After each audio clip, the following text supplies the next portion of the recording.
Mm-hmm. Not Happy New Year yet. It's not midnight. Those dogs were barking like wolves because you called them werewolves or something.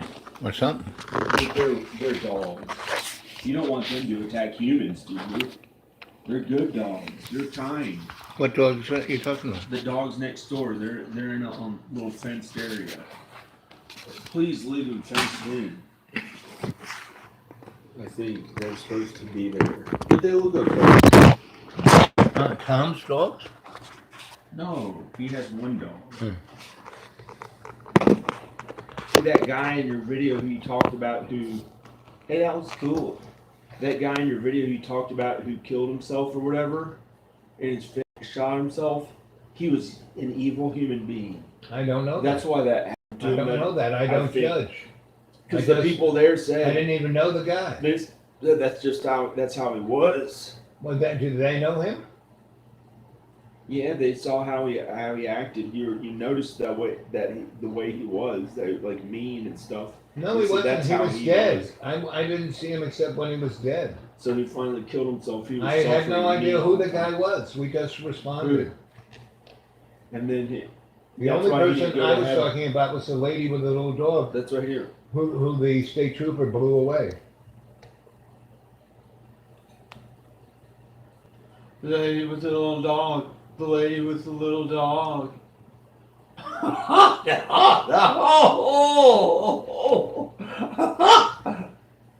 That looks cool. It looks like it's a giant painting on the ground. It is a giant painting on the ground. Don't she hand me one. I'm just back here. I didn't do anything on my back. I may have farted sitting cool.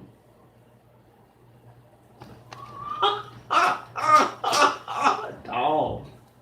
That's how I feel comfortable around Al. I'm comfortable around him. See, not you. No, he's not. He doesn't say that.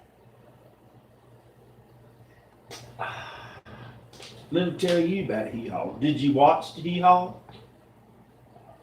Fuck you.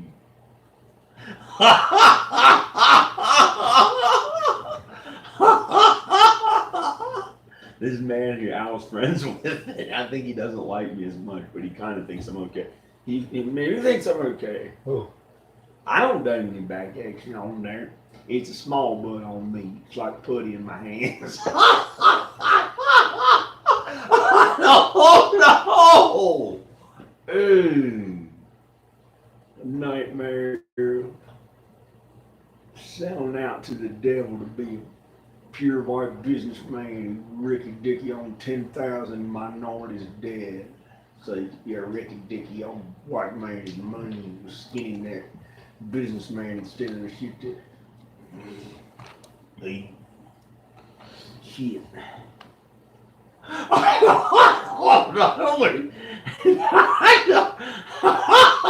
Ricky Dicky. No. Well, I don't even know what that means. Good morning, good evening, good afternoon, and welcome to Dreamy Dreamland with Sensei Al Bob. Here we are sitting in our brother's, the People's Saint of Truth, his kitchen, and I'm making dinner.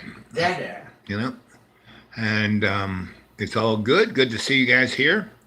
Let's see if I can make anything Dada. live. Top chat.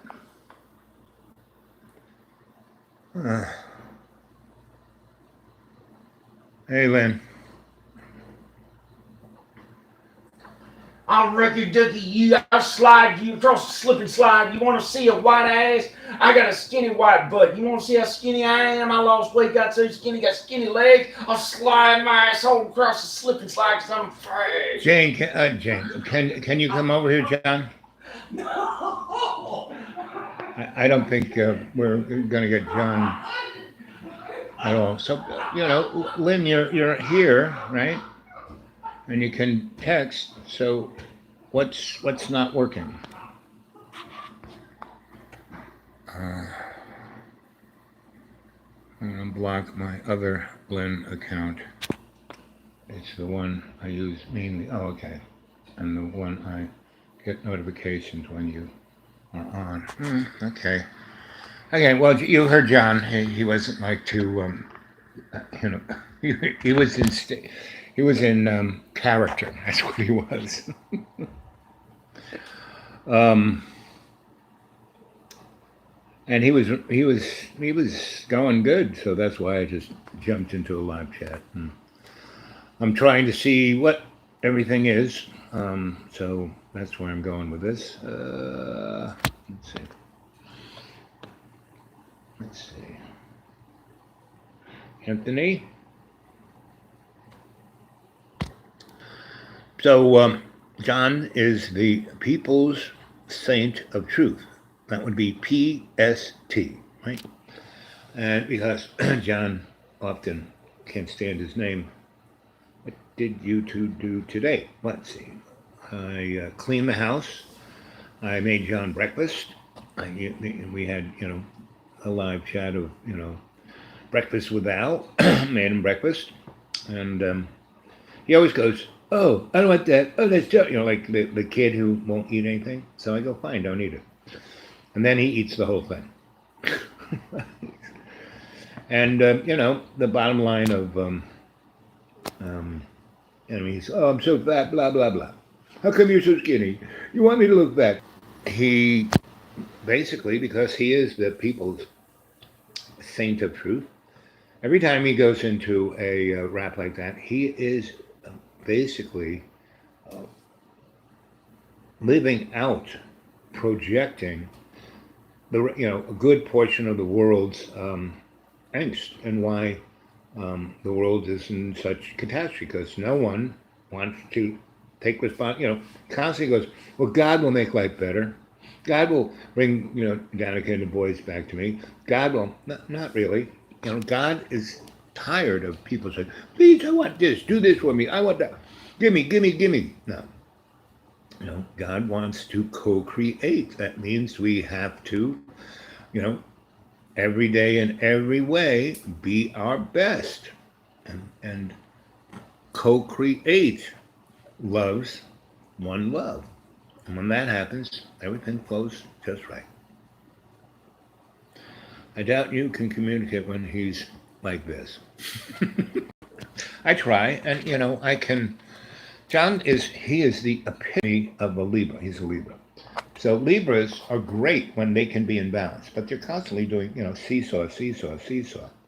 And I try to do my best to give him some continuity and constant position that he can find a level ground. And sometimes he does, and sometimes he doesn't. But he has to make the commitment himself, right? He lets his thoughts just woo, woo, and he picks them up from the ether, and it's all of the stuff that people are going through, and that's why he is the people's saint of truth. He really represents. He's truly amazing, and one reason I'm here is that he is representing the human race in one person. Now people say, "Well, that's split personality." No, not really, because they come in and out, and it's not like he's like a radio. That's what he is. He's like a radio, and basically a split personality or multiple personalities is someone who has been, experienced a serious trauma. I mean, a serious trauma. Like watching your mother blow her brains out right in front of you. Being raped when you're 3. And so you try to stuff that as deep in your consciousness as you can, and it's so violent it just rattles around in there. So what happens? It's like you break the glass, and so these shards are these different personalities. John is like a radio. He picks up these things from all around, and he's up here, like right in the microwave, and there's nobody here, so he, represents that way. So it's quite interesting. So I can see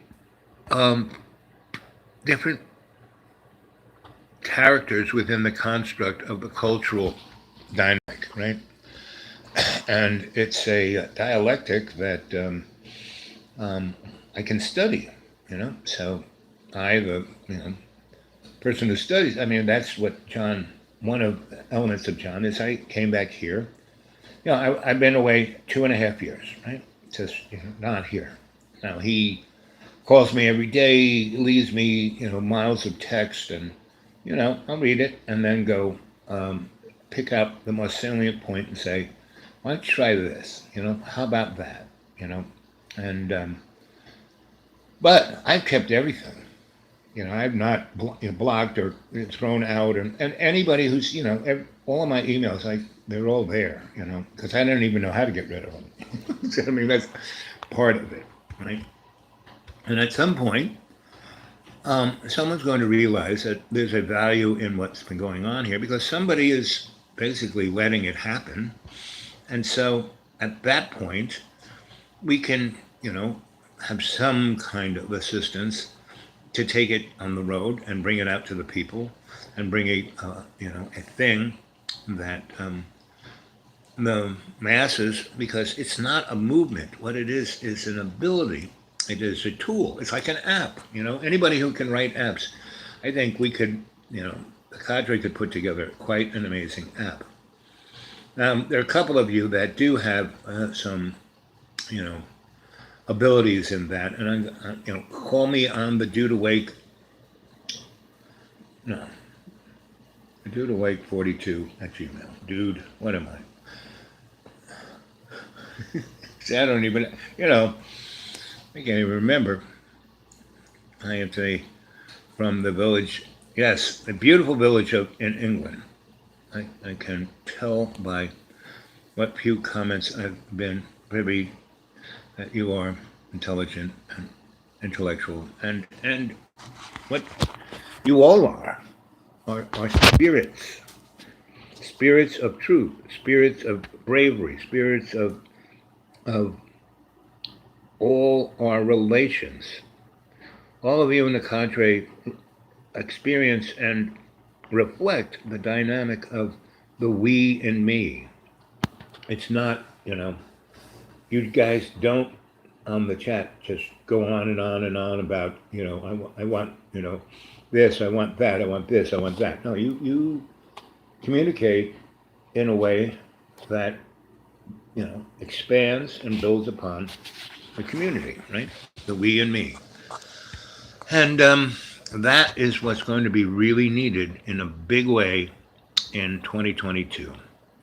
And that's what's going to be needed in wherever you are, whatever little village, whatever city, whatever country, you, yourself, and whoever come together with you to make your cadre, which will be the adept of Dreamy Dreamland. And, we're at a place, what we need to do is to build something more useful, more, we're kind of limited. Last night really was a good experience. I mean, like I keep saying, this is a blessing that happened because it's going to make us, come together in a way that, we haven't come together. So,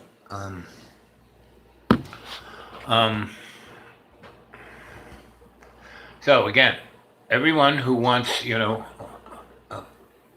put into that, who I've done something, that I didn't even know what I did or how I did it or how to undo it, 42 at Gmail. And, we'll suss it out and work it out and see where, because all of these things, all these inconveniences are really great opportunities to make things better, right? That's where we're at, right? So,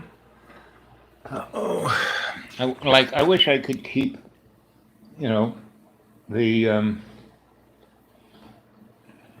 chat up there, but it won't let me do that. It fades away, and then I have to touch it, and then I don't know. It's like, and I'm scared to hit any other buttons that I might, God knows what, because I'm on my phone now. So this is an environment that I'm not sure of. So anyway, what else? So Yeah, so I cleaned the house, took a shower, cooked John um, breakfast, and then left a large stew for him to nibble on. So he won't just eat cookies and chocolate bars and ding dongs and little Debbie's and etc. And I, got him some really, I got bottles so he could. We have really good water from the tap. I put in a really good well, and it's a blessed well. It's a artesian well. It's a magic well. I mean, I'm on top of a mountain, and most people around here who drive a well have to go down 1,000 feet to 2,000 feet, right? So the guy with well machine said, "Oh, it's $75 a foot." I said, "Okay, but that includes everything, the pump and the pipe and the." I said, "Great, sounds good to me." And so, he brought up his gigantic, it looked like he was drilling for oil, and he had to come up our riverbed of a driveway, and like I said, ours, not John's and mine. It's there are about 15 other people who live on this road. And we're at the end. So from the county road to this place, it's 2 miles through a riverbed. What changes wildlife is those hills? Pretty much everything. We have what probably is the most dangerous is that people who have had dogs and aren't dog people, they just bought the dog like it was jewelry. Oh, I want a Saint Bernard, so they buy it when it's a little puppy, and then it grows up to be, a big lion and rips the top of somebody's head off. Oh, and so they get in the car, they drive it up top of the hill and just throw it out the car. So there are a ton of, not, somewhere about 20 dogs up there that are wild and crazed and really pissed off, and they be reproducing. They've been up there since I've been here, 20 years. So there's like quite a crew up there, probably 100 or more wild, crazy dogs that no one goes up to try and deal with because they're scared of them, right? They used to come down. I had two dogs. One homie was the love dog. He loved everyone, everything, everybody, because he was the runt of the litter, and it was Bella, my mama dog's. I always thought she was a lesbian, and so because whenever she wanted to heat, guys would come around and she would tear him up. She was my dog. She was like I was her boy, right? That's all that was in her life. That's all she loved. That's all she cared for. That's it, right? Anyway, so she never, I had her 7 years. She never, got pregnant. So I always thought she was lesbian. And then one day she's starting to look fatter and fatter, and I take her to bed. I said, "What's up with the dog?" And she said, "Oh, you got puppies in there, right?" So she had 6 puppies, and she had them right about now. No, January, mid-January, going towards February, and my dad, "You gotta come and take care of me." I said, "Dad, I'm kind of snowed in here." "Oh, get out and come to me. You gotta take care of me." And I said, "Dad, Bella had puppies." "Well, throw them away." That's what my father said. When you go down I-95, just throw them out the window. That's my dad. That's not his better side. Anyway, so I didn't do that, and nature is amazing because Bella never had puppies. Her mom didn't tell her. She didn't read a book. She didn't see it on Oprah. What I did, and I got an inflatable kids pool, right?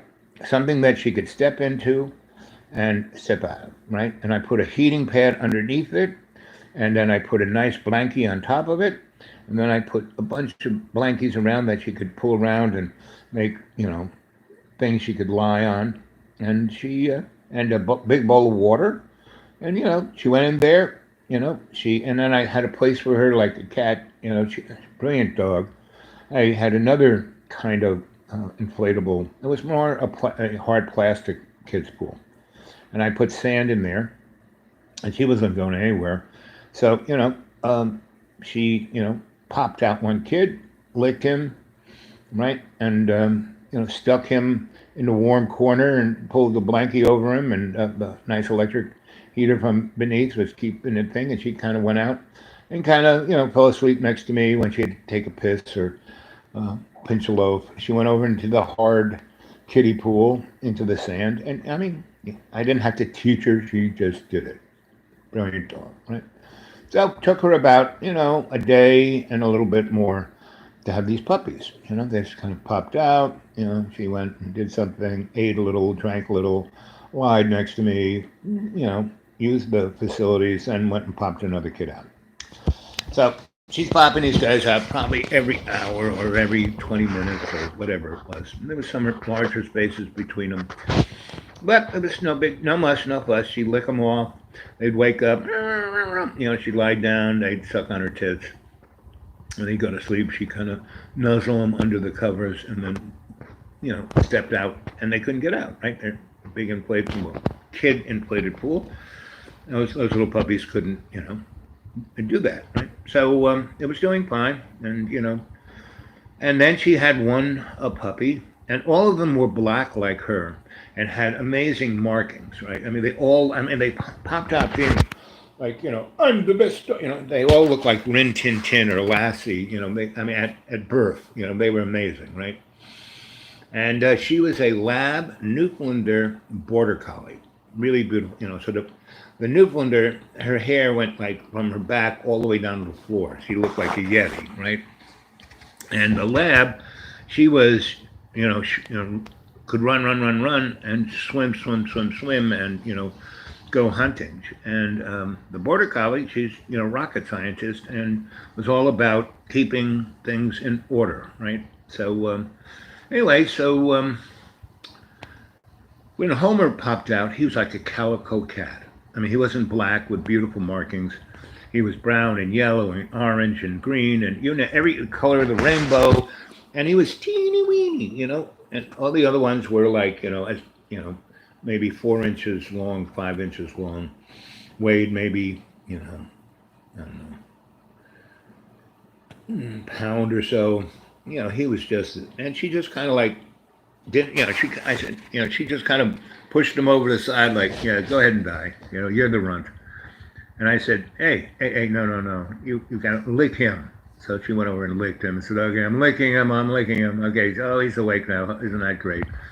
And then I, put her on the side. All the other kids showed up. And poor little homie, he couldn't even get to the nipple. So I kind of like pushed the strongest ones away and stuck him on and let him drink. And I kept pushing the other ones away so homie could get a shot of Bella's tits. And so that worked okay, and then, you only got to get here. Throw the dogs away. I said, Dad, first of all, I'm snowed in. I'm not getting out until it gets a little bit warmer and I can, toboggan down the road, right? And then I'll get there.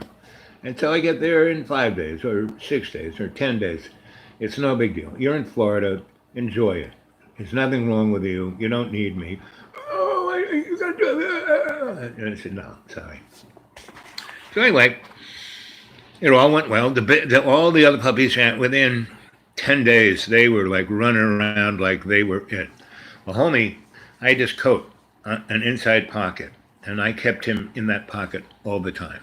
So he got my scent, and I had him in there the first day, and I had gotten some real high protein milk, right, and some like super duper, weightlifter kind of high protein milk that really put on muscle. And when Bella didn't want to feed him, I would put that in a baby bottle and I would, warm it up and feed him. And he loved that stuff. And, in the 10 days after everyone was born, we were ready to go. And homie was out of the woods, right? He was okay. He was running around. He was trying to play with his brothers and sisters. And they were already twice his size, right? And he, he didn't care that they beat him up. He didn't care, because I just pick him up and stick him in my pocket, and he would just like curl up against my chest and purr like a cat, right? And that was homie. And so, and Bella would feed him, and I would feed him, and his brothers and sisters would, kind of play with him. They wouldn't kill him or hurt him, but they were definitely the alpha dogs, and he was, the runt. And so, 10 days after they were all born and the snow, we had a warm day and things were, and I had the car ready to go, like pretty much let's say, so I deflated the bed. I mean the kids pool. I kept the hard one here, put it outside, and locked everything up, turned everything off, and set up. Got to went to Georgia. I had friends in Savannah. The people who started the art school there. I hung with them for a bit, and they just love these dogs, right? They loved Homie. What dangerous wildlife is in those hills? Like I said, there's this gigantic pack of really vicious dogs, right? Then there are, oh, what are those things? Mountain lions, the smaller thing. There's a mountain lion, then there's a smaller thing. That we have the smaller things, and we do have panthers here, and occasionally, I've seen them, but they seem to come to me because this is such a spiritual hill. This energy. So I don't know if those panthers are from this dimension or another time, because people have seen them. The biologist said, yeah, there's some up there, and but it's they're not easily found. So that's and there's loads of deer. Um, what else is here? You know, raccoons and all the small guys, the mice, the voles, all those guys. And so anyway, so we get in the car, we head to Florida, stop in Georgia for a bit, go visit my friends in Savannah, and go visit my friends in right on the border of Florida where Jekyll Island is. I really love that place. And a friend of mine who has a very nice, his father used to build hotels, and he had about 10 or 20 of them in Florida. And the one in Jekyll Island was the top-notch one, and that was, they had a house too. His grandfather was, part of the crew of the Rockefeller. He wasn't a Rockefeller, but he was part of their crew. And so he had a house there and some property right on the beach, from the 1890s. And in the 1920s, roaring 20s, they built this hotel. Because the Jekyll Island, hotel, but it was almost like a clubhouse for the Rockefellers and the Biltmores and the Gettys and all those guys. And so the robber barons. And so that was my trip, And I would go from here to, I had a friend in, I used to live in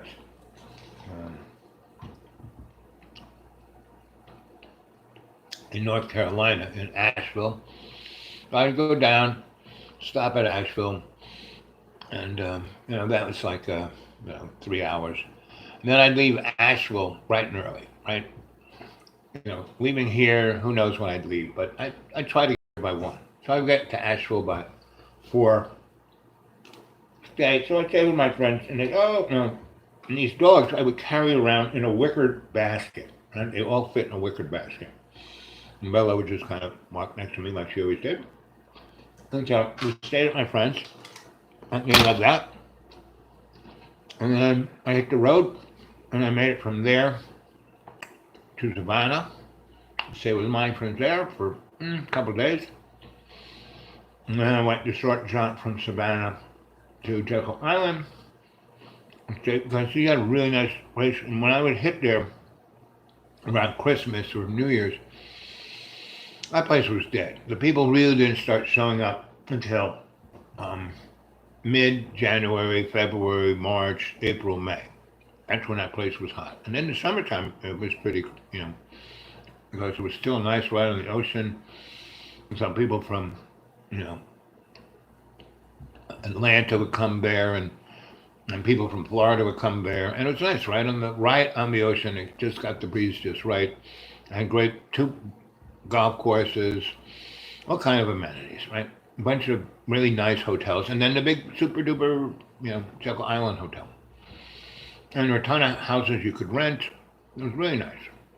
So, I went there in the years that I took care of my parents at least 10 times. So I got to know a lot of people. And I would try to get there on Christmas because the manager at the Jekyll Hotel had an amazing dining room, that was built for the super rich.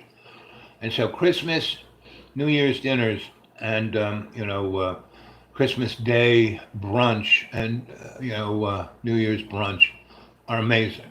They really turn out great food, and but there wasn't a big crowd. I mean, maybe almost half of the hotel would be full, but not really. Less than half. 5% less than half. And so, they weren't like crowded. It's not like they didn't have room. So the guy would let me stay in a nice suite for 2 or 3 days, and as long as I played Santa Claus, which I did. And they got me this red suit, and it was more like not a Santa suit, but because they didn't buy a Santa suit. They found out at the mall or wherever, they found a nice, kind of suede red, jacket and pants and a vest and a nice white shirt with ruffles. And so I would tell them that I wasn't Santa, I was Santa's younger brother, Bob, and I took care of the naughty and nice list. And so I'd read their palms and, give them, insights to the, because I would get there a day or two before Christmas, and I would leave there a day or two after New Year's, and then it would take me. I would stop at Daytona. I have some friends in Daytona, and then I would hit it to my parents' place, right, so in southern Florida, and all of those places. I had these 6 puppies with me. One was always like, so when I was Santa, it had a big pocket up here. And I put Homie in, and he kind of stuck out, and was like looking at everyone. Look at that, Daddy. He's got a. And Homie had all his hair. He looked. Who's the guy who was a Funkadelic? That guy. Well, that guy was the guy who, um, I'm listening while I cook. Good. I'm great for that. I'm better than Siri. So anyway, we were there, and I had this basket of puppies, and I kind of would let them roll around, and they were amazingly like by the third week, they did not poop or piss in the house. I would have did this, they'd stop, do this, they would lie down, do this, they would sit, right? They all did it, right, like clockwork. Bella taught them, and to get their attention, all I had to say was. And up meant to come to me. And so that's it. And by the time they were, 3 weeks old, they got it, right? And Homie too, but he was always in my pocket, right? He's getting bigger and bigger. He's starting to not be able to fit in that pocket. So I had a big pocket on the side, and he fit in that pocket. And so he was real used to being on people, right? So we we have a great time. That it takes us about, we leave 10 days after my dad called. And it was, in January, so I didn't make it for Christmas.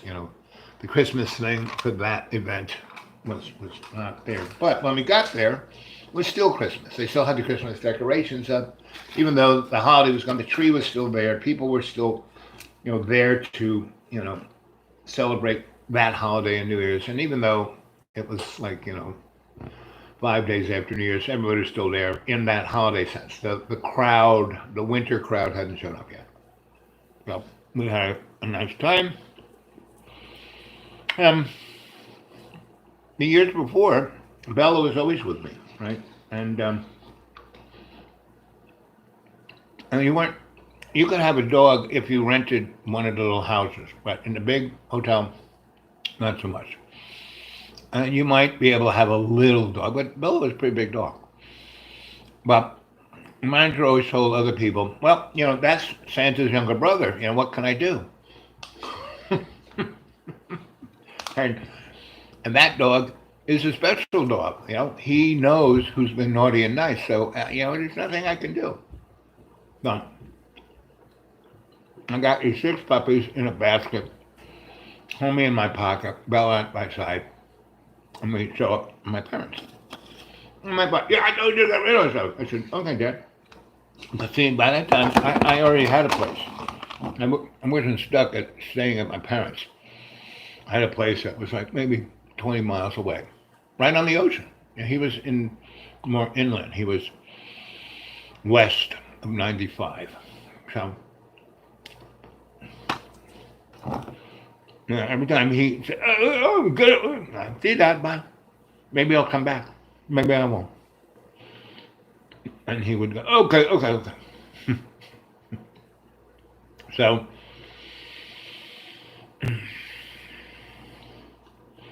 my mother loves dogs, right? She loved my dog, Dandy. She had a big dog when she was a little girl, so she was a dog girl. So so Susan came out, my dad's trying to get rid of dogs before my mom could see him. She came out and just said, oh, puppies. And she just took the basket from my hand and went in the house and rolled them out on the floor, played with them.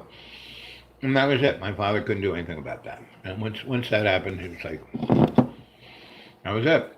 So, and they were really good. They didn't piss or poop at all, didn't chew up anything. They were unbelievably, because they always looked like they were movie stars, And Homie was like, hey, ooh, I love you, I love you, I love you, I love you, I love you. Right? So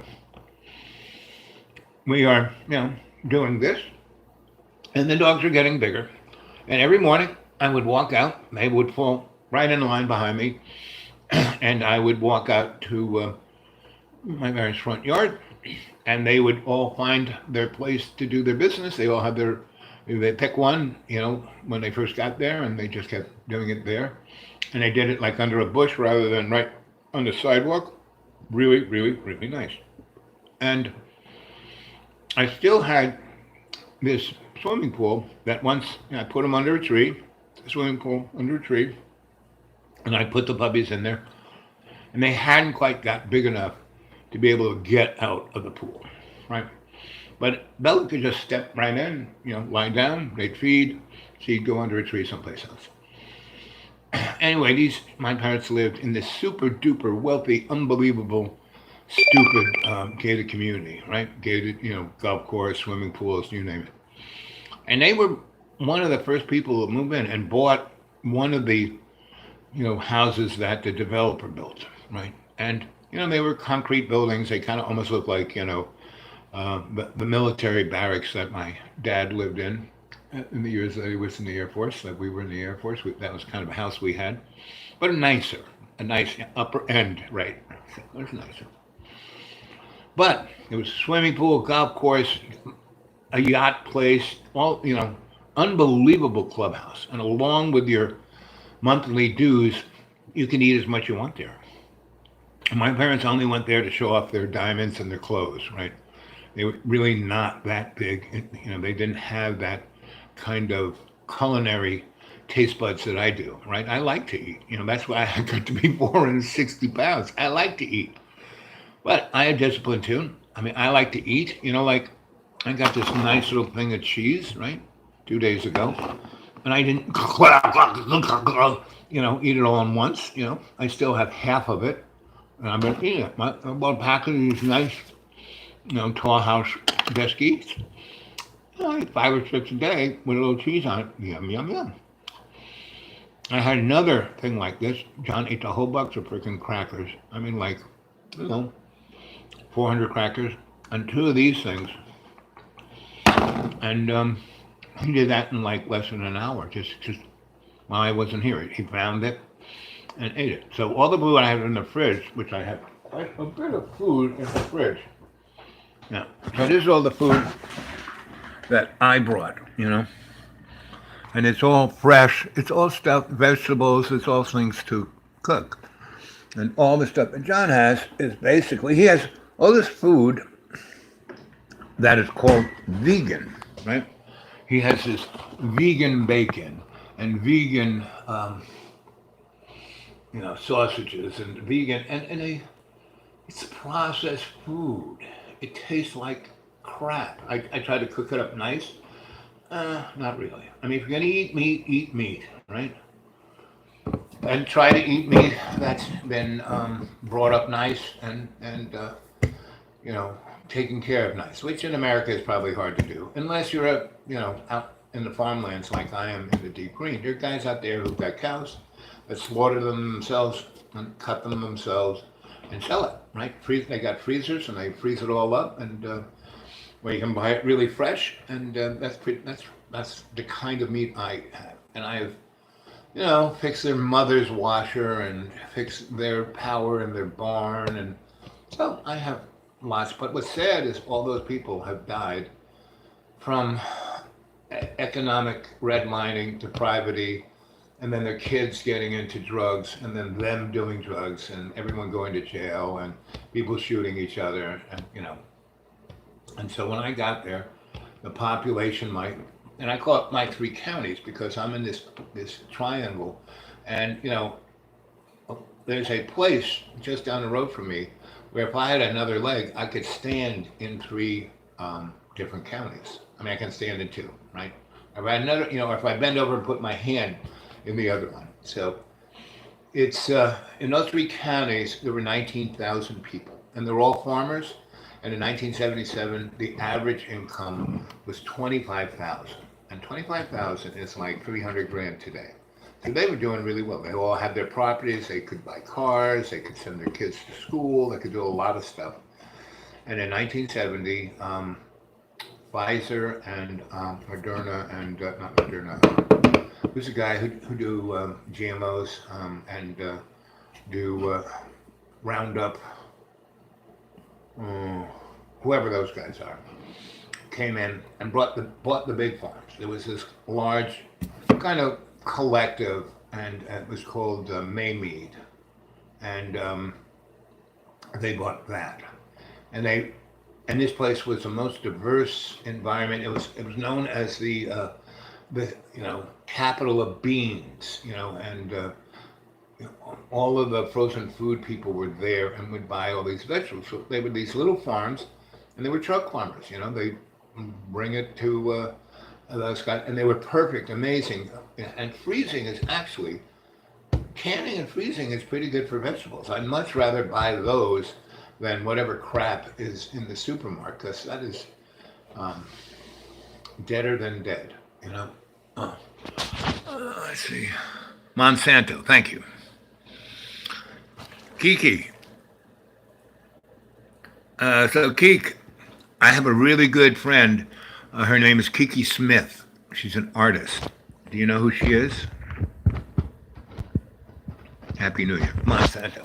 And Monsanto, owned by Bayer, which is the big Nazi pharmaceutical company. And, they're the guys who, made Ricin and every poison gas there was. And anyway, so there we are in Florida. And the dogs are happy, and all the rich people go, "The dogs on the front lawn. That's not, you can't have that. The, homeowner association, blah blah blah blah blah." So so these are really rich people, right? My dad, strived his whole life to be a millionaire, but that's not being rich. That's like upper middle class, right? Coming from, culturally rich. Grandpa was rich, dad was rich, blah blah blah rich. But even those guys aren't rich. Those are upper middle class, But there were three guys in that place were people who were,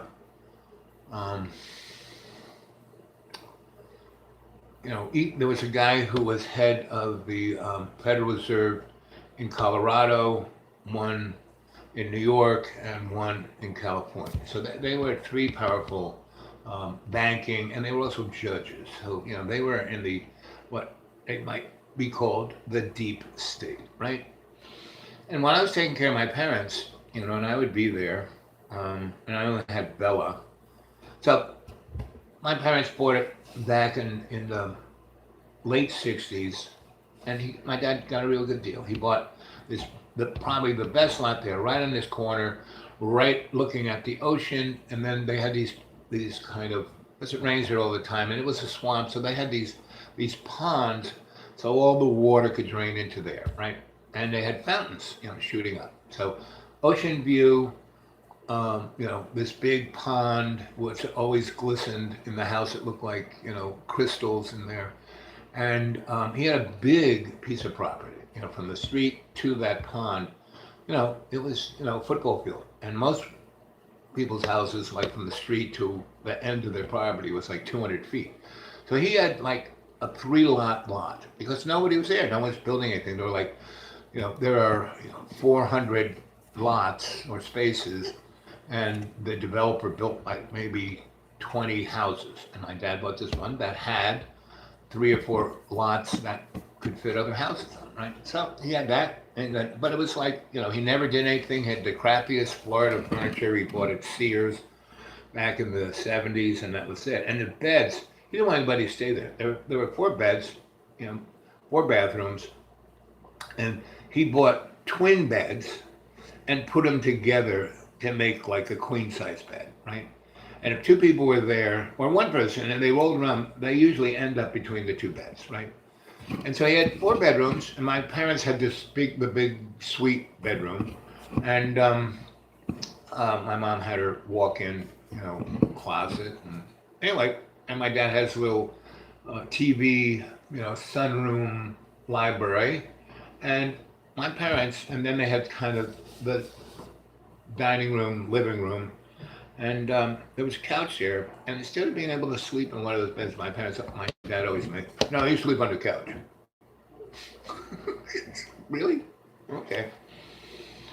And he said, oh, you got, until the last 15 years of life, I got to get a bedroom because he just, and then I bought my own frigging bed. Then he took that and slept on it himself. It was like, that's my dad, I don't like it. So, what don't you like? Are you filming a video? Please don't film me. Well, good. I won't. I don't want to film myself. Oh, don't film yourself. It's New Year's. Right. So I won't put. So are you filming? Are you filming me? Is it okay? Well, what fairness is it if, What do you want to just? Okay, I can show a black screen and we can hear our voice. No. Show black me. screen, No. Just show me. I'm just being cantankerous. That's all. So sure, you can show me. Anyway, well, that doesn't look safe. It looks like it's going to fall over. Anyway, so, I show up there with Bella and the 6 dogs, and my mother loves them. My father can't do anything about it, but for a good 10 years before that, basically, I'd be there, right, taking care of my folks.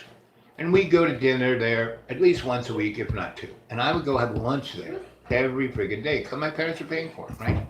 And they actually, so every night, every time we would go there, you weren't supposed to tip. Eat food. So eat food. I have a whole meal ready for you, John. Oh, I don't know. I got a whole meal ready for you. No thanks. You said you wanted to eat food. I got chicken. Look, I got chicken. All those nice chickens walking outside. I got chicken. I don't want chicken. Oh, you don't want chicken. How about shrimp? Look at this. I bought John shrimp. No thanks. Shrimp. These days I haven't been eating as much meat. So, okay. Oh. Sorry. Did you pick that up? Effing shrimp. No! It fell to the ground. It's okay. Oh shit! You're not going to eat it, so it doesn't matter. I will. No. It's good shrimp. It's really good shrimp. It's like my dad said. They're big shrimp. So, you want cheese? How about cheese? I got cheese. No, that's okay. I got crackers. I don't want any. You said you want to eat. The refrigerator, look in and all that kind of stuff, and get my own food. Well, John. We got tons of good food. Yes. Excuse me, Hassan. You want a burrito? A bean burrito, no chicken, no cheese. No more bean burritos. They're cooked properly and don't give some gas. Well, I cook them properly and they don't give me gas. Yeah, but I still don't want them. How about this? Ooh, look at this, John. No. Ravioli. Chicken. Ravioli. No. No chicken at all. I wanted to go to that refrigerator, all those good things in there. Don't go. They're You can just keep making your video or whatever you want to do. well, it's hard when you come in and disrupt. So, anyway,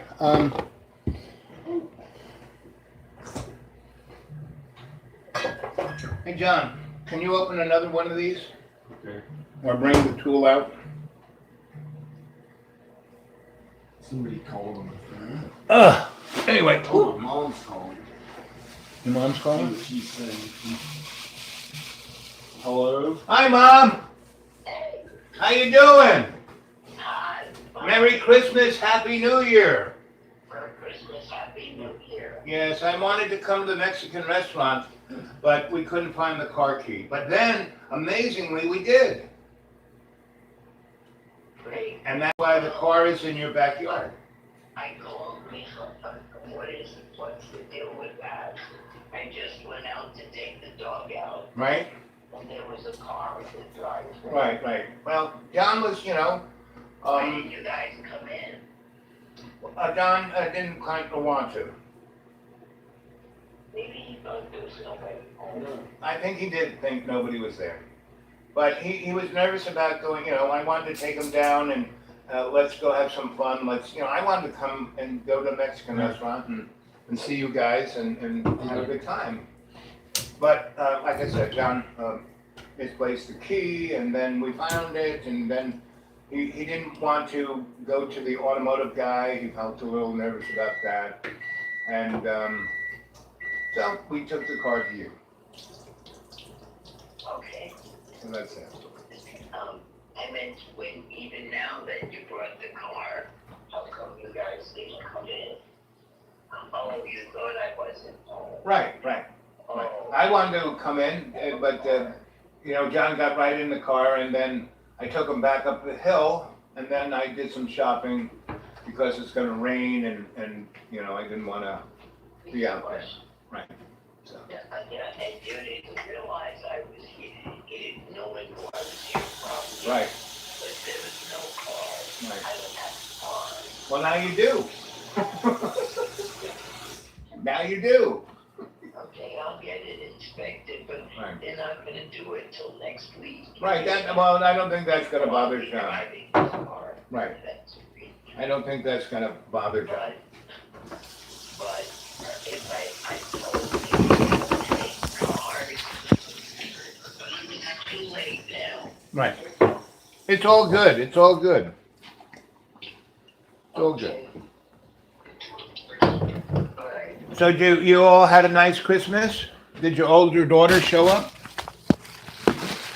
Yeah, Krista, yeah, they came for Christmas. Oh, that's good. It was nice, but John didn't come down here to see them. I didn't know why.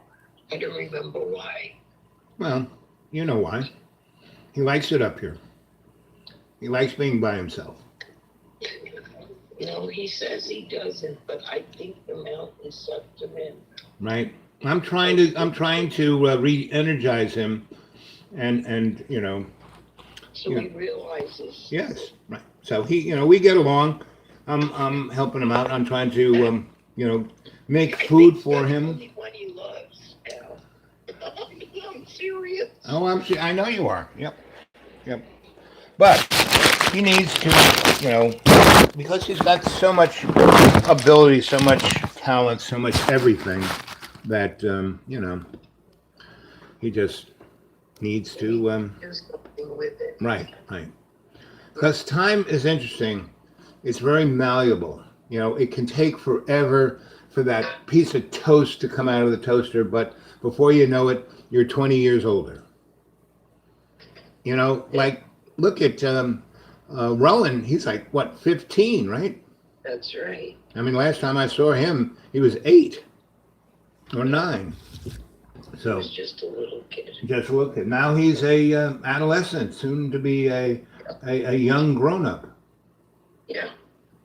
He's a teenager. Right. And I know probably Danica. I mean, I heard that, you know, she was willing to let Rowan come here for the summer, and John wanted everyone to be Rowan's here. 15. Yeah, he's 15.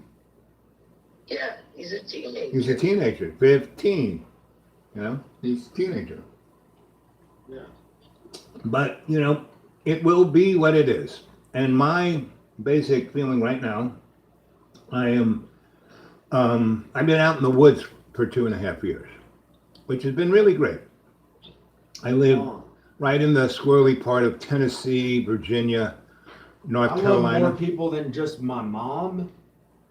What? He loves more people than Did she just say you. that she thought I only loved her? No, she said, you only love me.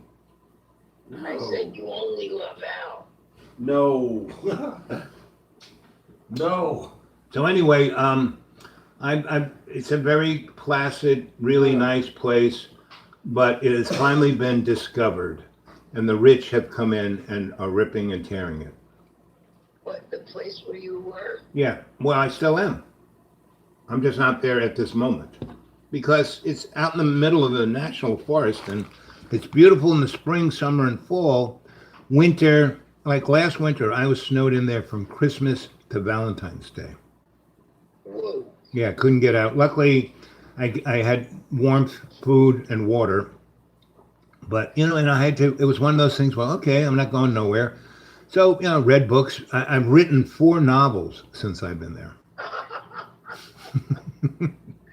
At least you've been productive. Yes, right. I mean, and people go, why? You know, a friend of mine who's a publisher, I let him read one. He goes, you know, Al, this is great, but it's like James Joyce on acid. You know, he said, you know, maybe in 100 years he'll think this is, you know, he'll be honored and lauded, but right now the average person, not so, because you know, one day I'll let you read some of it. It's quite amusing.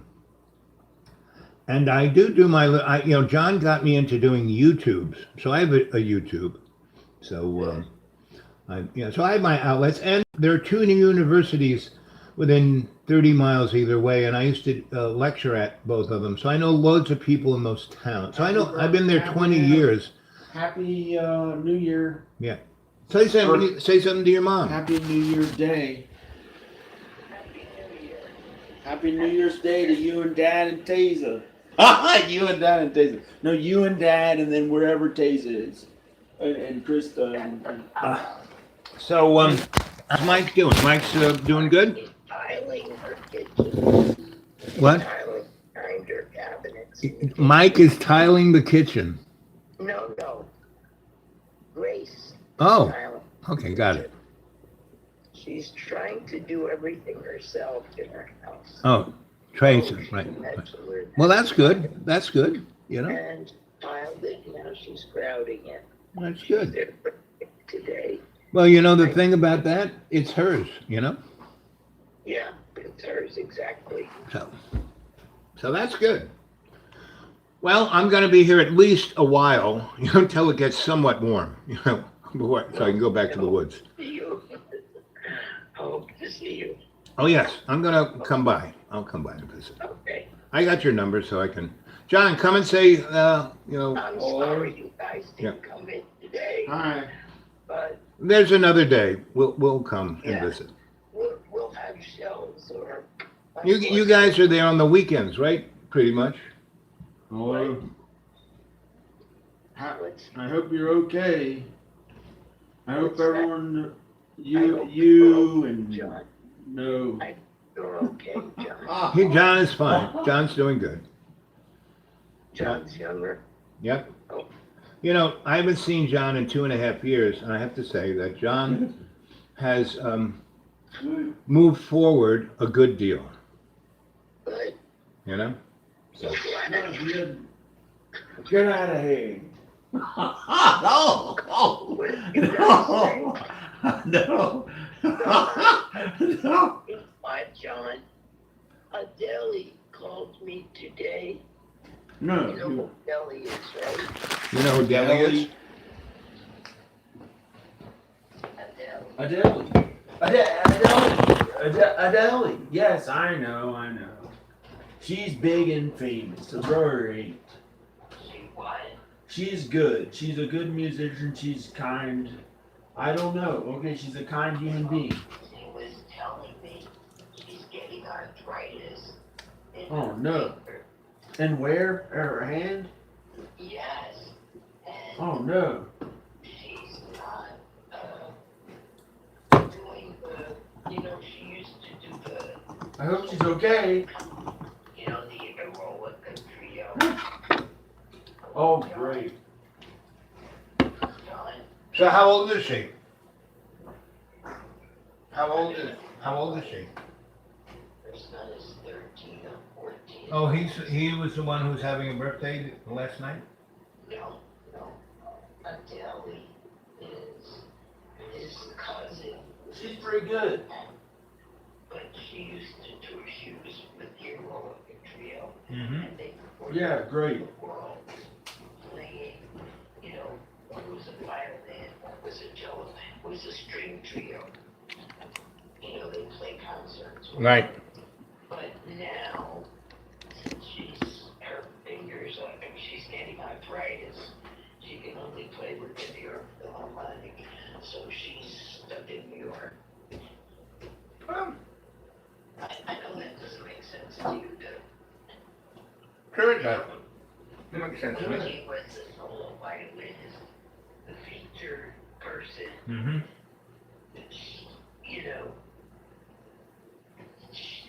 now that she's not the featured person, Mm-hmm. can still play the violin. But Does she teach? no, she's a concert violinist. Yeah, but I know a lot of concert violinists who taught.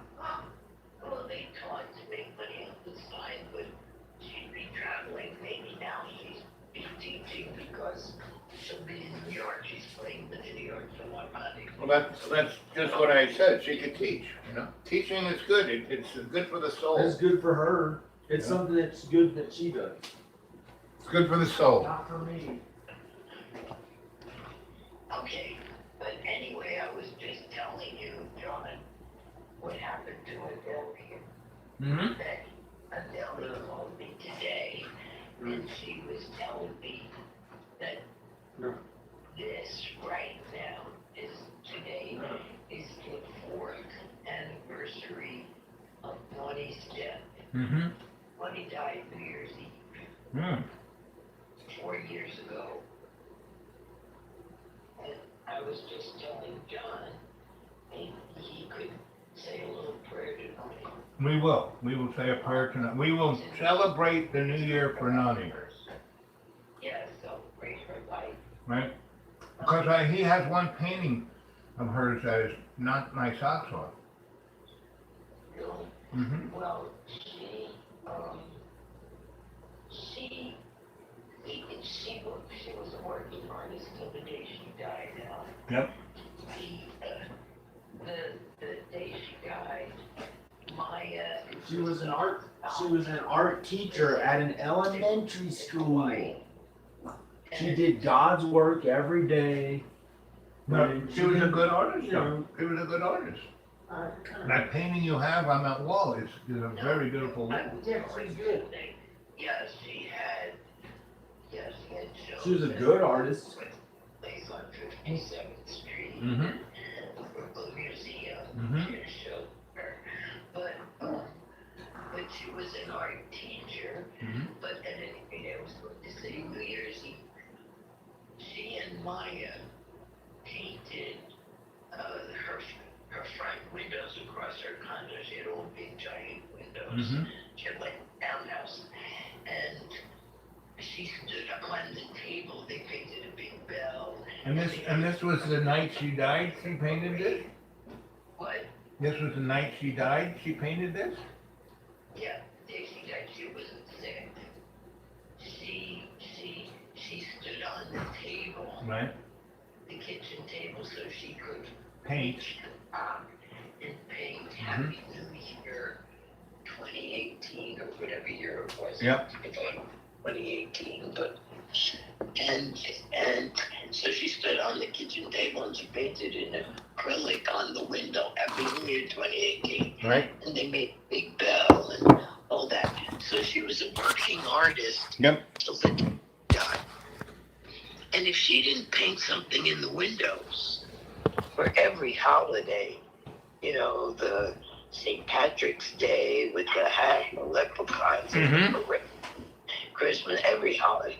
She had just taken off Christmas and she put up the Happy New Year with Maya. Mm-hmm. And they left. She blew them a kiss from the window. She sat down in her recliner to take a nap so she could be awake for New Year's Eve. Mm-hmm. And my brother went there on his way. He had a law office right near where she lived, but he lived in Long Island. Mm-hmm. She lived in Staten Island. So on his way home, he stopped in because it was New Year's Eve. He was going to try to get her to go with him to Long Island or whatever. Anyway, he stops in and she's in the recliner, smile on her face, the rosary beads in her hand. She just died just like that. Well, that's the way to go. Yeah, 100 years old, Yeah. 100. My grandmother died at 100, and she did something very similar. When she was 100, they had a big birthday party for her, right? And I was in Maryland at the time, and I called her, Grandma, I can't make it. She goes, oh, it's okay. You I like, the rest of them I don't. So Is that anyway, what she told you? yeah. So she said, I'll see you soon. I said, okay. And so they had the big birthday party for her. And they said, Grandma, get up, speech. So she got up, and she was a quiet person who never said anything. She was a person who would say something and then drop the mic, right? And so she says, you know, I really don't like any of you. And then she pulls out this little Greyhound pass. I've just bought a Greyhound pass, and I'm going to travel all across America and visit all the people I like. Then I'm going to come home and die. And that's exactly what she did. She spent about 8 months traveling across America, came home. Oh, she did it? Yeah. Yep. Wow, great. And she came and visited me in Maryland. And it was during the Vietnam War time. And I was I had been an anti-war activist, but like war. In the Vietnam War, I knew what it was all about, and it was all crap. And the people who were screaming, you know, anti-war, they weren't about violence. They just didn't want to go, right? Yeah. And they were just a bunch of bourgeois punks. So I really had nothing to do with them. And but I was doing other things. And so I was in Maryland doing other things. And she came to visit me, and I was living in an abandoned building. And did you ever read The Harriet Experiment? Do you know what that is? A book? Anyway, it was all these people lived together and shared each other and blah, blah, like a commune. And that's what we were. And we were artists and, political activists. And anyway, so she shows up with a big bag of groceries.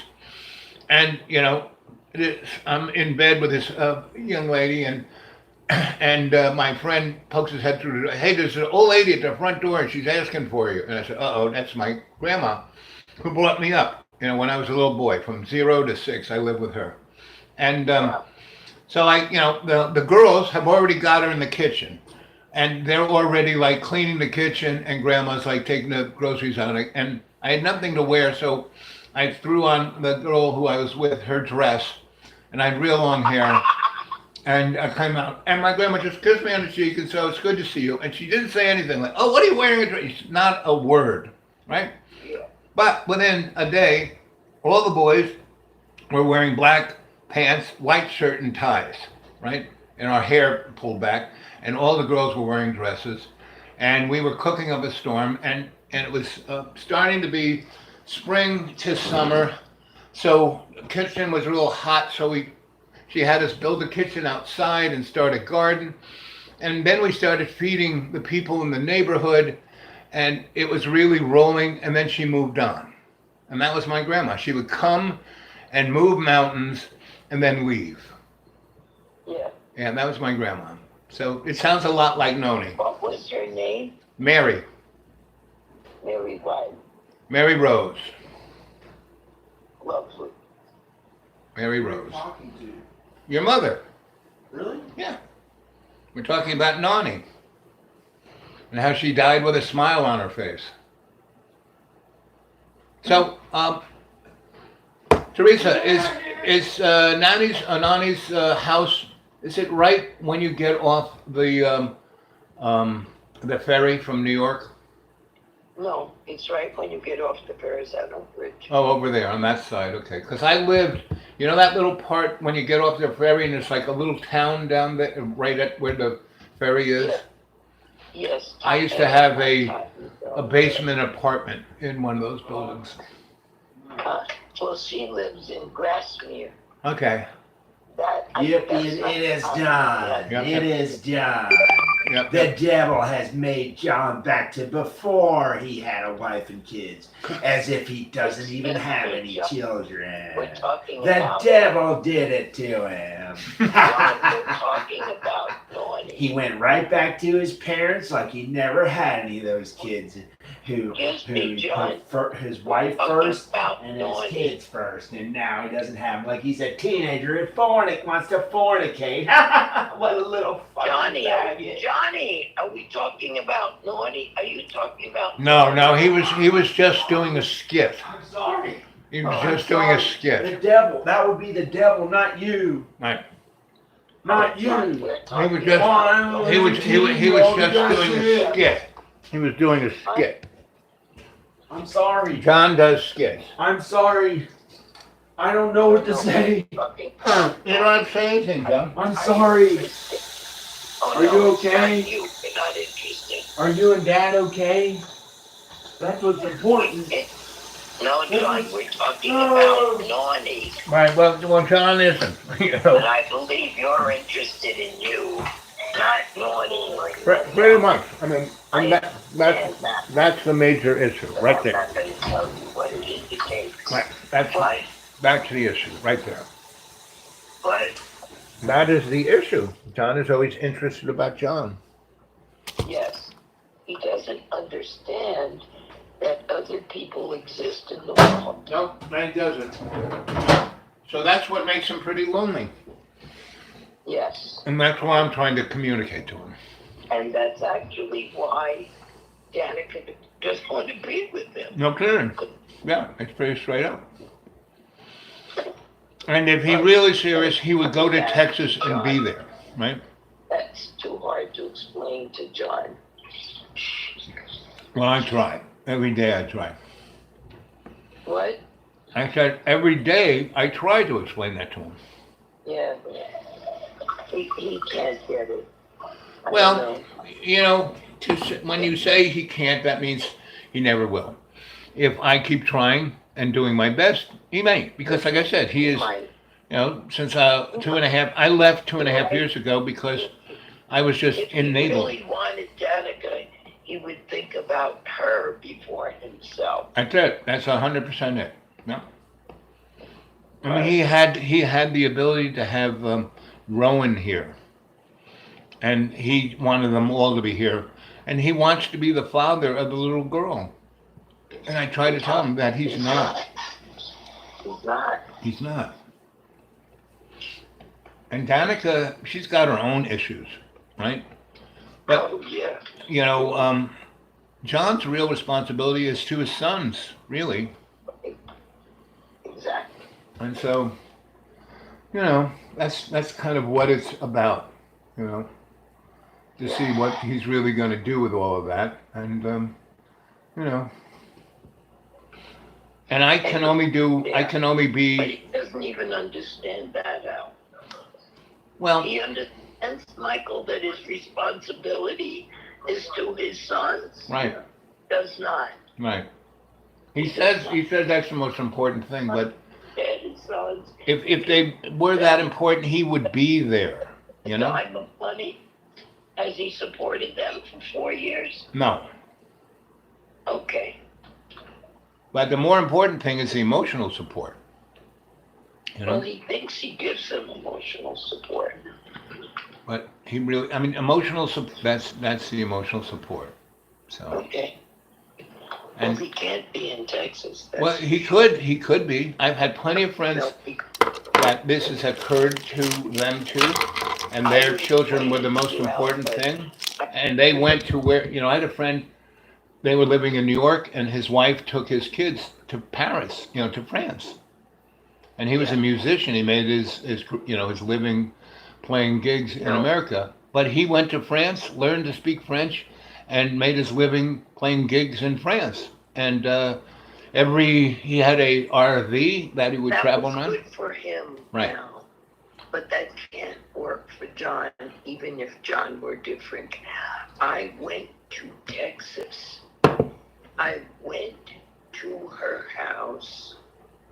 And when I went to her house, she took, well, they have an extra guest bedroom. Right. But when I went there, she called her mother and asked her to come over and be in the guest bedroom Right. while Right. I was in Texas. Right. And therefore, I had to go stay in a hotel down Right. the street. And so, Number one. I mean, Number one. Number two, when I came to the house, she said, well, the boys have to go they had a karate lesson or Mhm. judo or something else. And I said, fine, I'll go. No, you can't go. I said, but anyway, to make it short, whoops, phone done.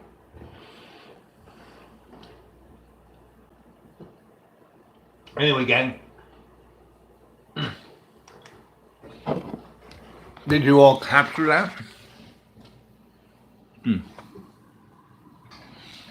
That was a nice little slice of John's parents.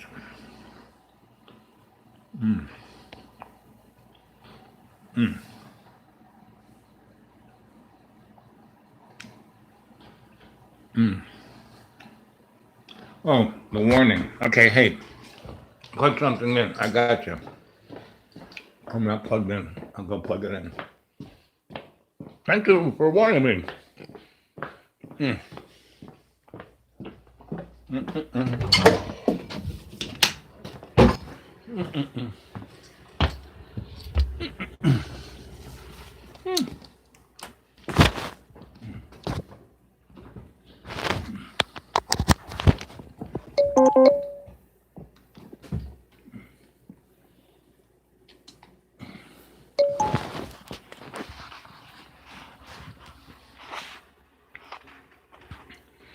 Are we still there?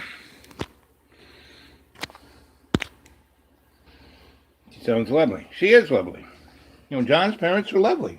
What can I say? But, and they've been understanding, they've been taking care of John his whole life. And, giving him an opportunity to do whatever he wants. And he's basically kind of squandered it. So,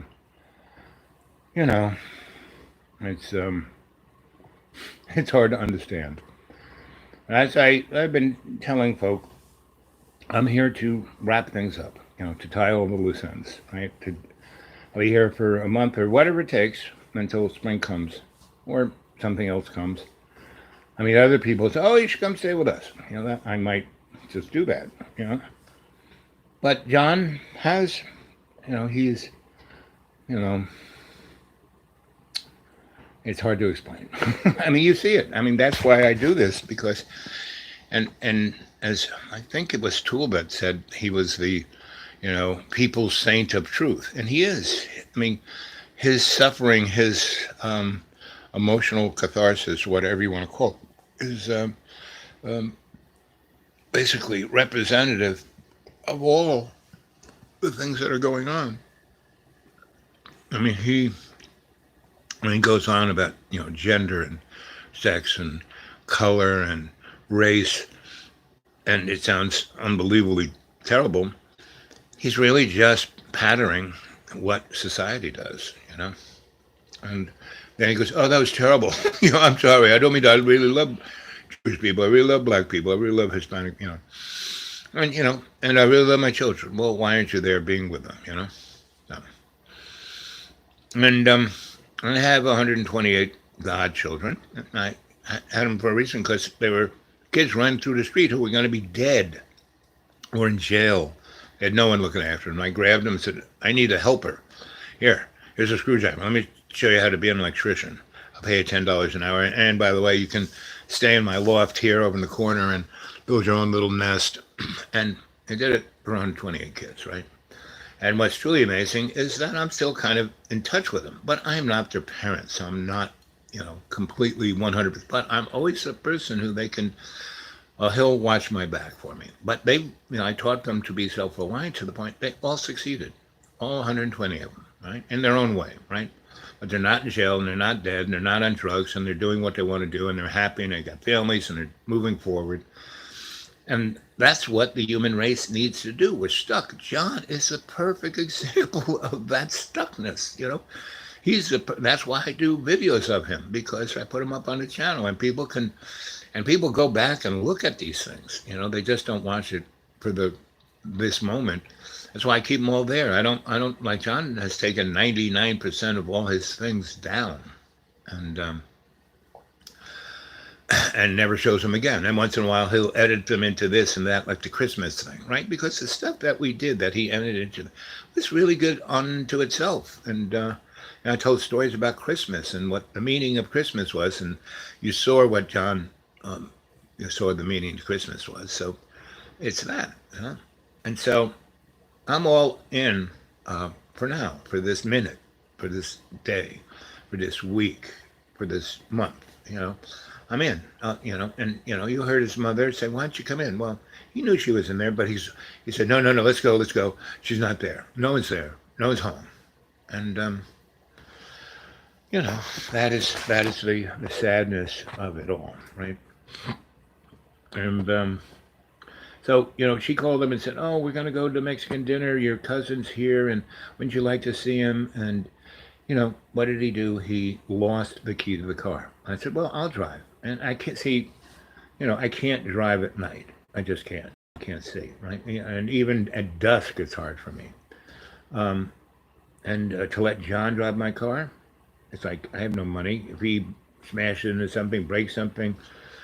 Anyway, so I said, so why don't we take your car and we'll get there and, we'll leave, because he needed to get tagged and oil change, and we'll take an Uber back home. And that sounded like a pretty workable plan for me.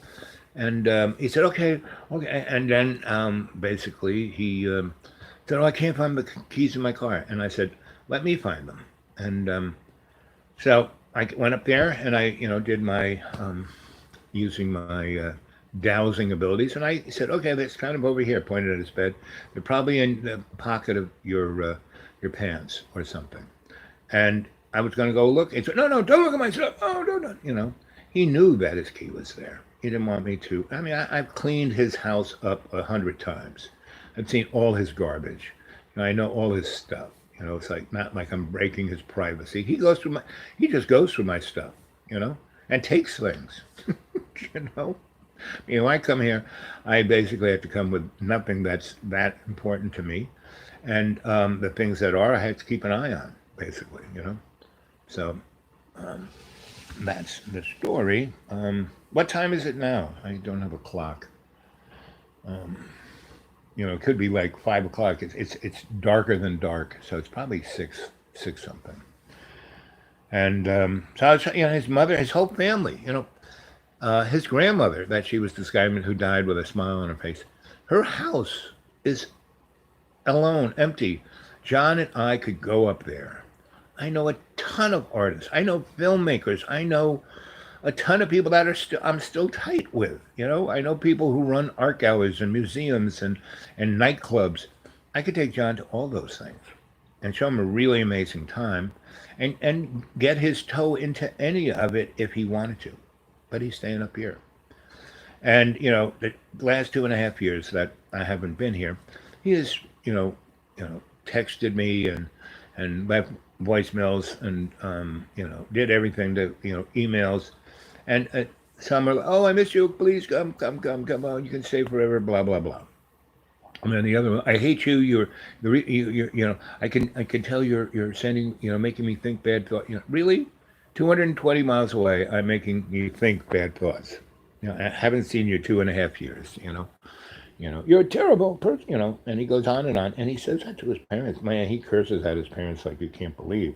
I mean, he did it right there. You know, and because he goes into these skits, and like I said, it's not split personality because split personality, multiple personalities, is when you had a super trauma. Your psyche can't deal with it, so the glass window of your psyche breaks into these shards, and then there's different characters, you know, and you can play those characters and feel safe, but when you play those characters, you are that character. So you are that sociopath, or you are that little child, or you are that this, right? John isn't that. He's just that character, and then he's, you know, and he's John is always behind that character. Right? You can always see John behind that. Now, he could use that, go to L.A. and be a working actor by doing that, right? But he can't work with people because it always has to be about John. Meaning, he, you know, his wife said, you know, your oldest son can come visit you. You know, this summer, come, right?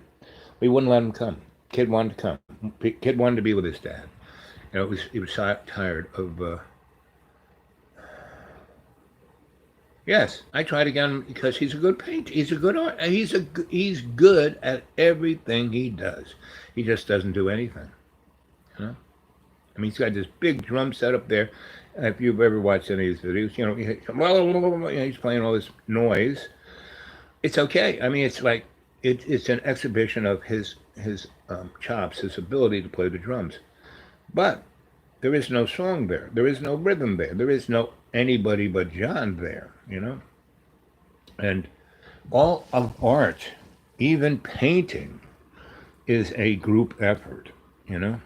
And I mean, I've known lots of great artists, and it's always been a team. You know, I worked for Andy Warhol, I worked for Salvatore Dali, I worked for Klaus Oldenburg. You know, I knew all those guys, and then everybody in between. You know, all the guys who were Rauschenberg and you know a whole, you know, a ton of people. Kiki Smith. Anyone knows Kiki Smith?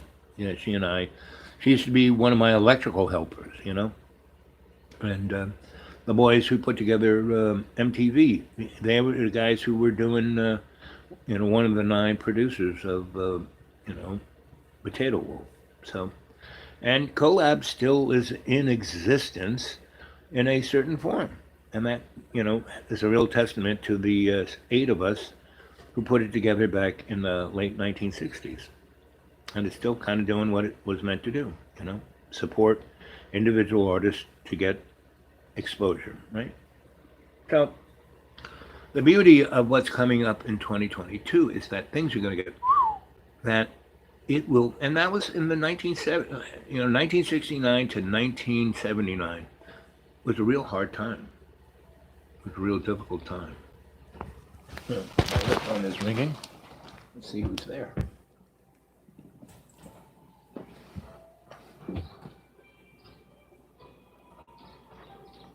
Hey, buddy. Happy New Year. Well, Happy New Year. I'm your friendly neighborhood art critic and devil's advocate. Yes. And you're now live on the chat. Wow. Is this messing up your mojo here? No, this is adding to it. Okay. Well, I'm going to do additive and subtractive sculpture. Right. To your hey man. Hey. Yes. So I watched that movie again, and when, because I watched that movie, I don't know, maybe 10 years ago. Which movie was that? About Jean Michel. Oh, right. And the opening where what's his name, Defoe was up on the ladder fixing the track light, right? Yeah, and you know, my memory of that movie is that he had more of a role in that movie, but when I watched it again, it's like, oh, he's only in that one scene. Right, he's only in that one scene. So And pretty much that was me. They didn't show any of the backstory. They didn't show that he came from, Haiti and that his parents were Westchester and bought him like he was a trinket and brought him up like he was a toy. they didn't put that there at all. They Right.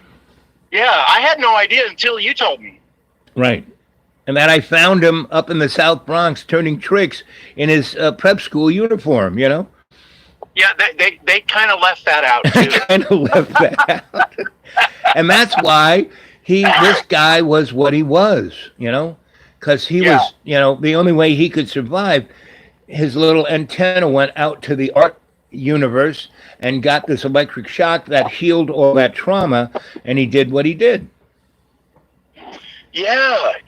I mean, like we all have our own individual story, and his is certainly unique.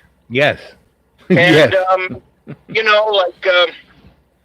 it's almost like we regurgitate what we've experienced, and then we're also reaching out into possibilities and psychic things and our environment things and our nightmares and Right.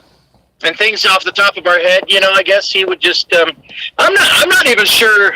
It doesn't matter if you like a certain artist or not. What matters more is do you have any kind of an understanding of what they were doing? Right.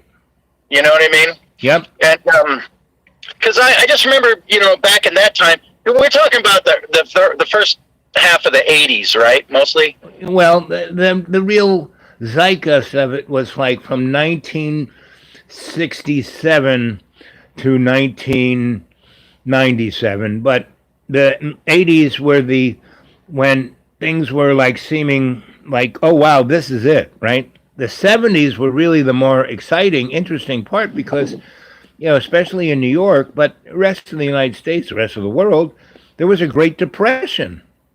People don't talk about that, right? Yeah. In the 80s, there was a Great Depression, 86 saving and loans, 30,000 banks failed. Wow. And when these economic things happened, it put stress on everything else, but artists were always stressed to begin with, so it made it more interesting. Those stressful points were the more interesting points. Well, speaking of that, like some people, it turns out that they survived a car crash that looked unsurvivable. Right. Just by going limp. Right. Going with the flow. Yep. Mm-hmm. As opposed to being all strapped in and safety. And stressed out. Yep.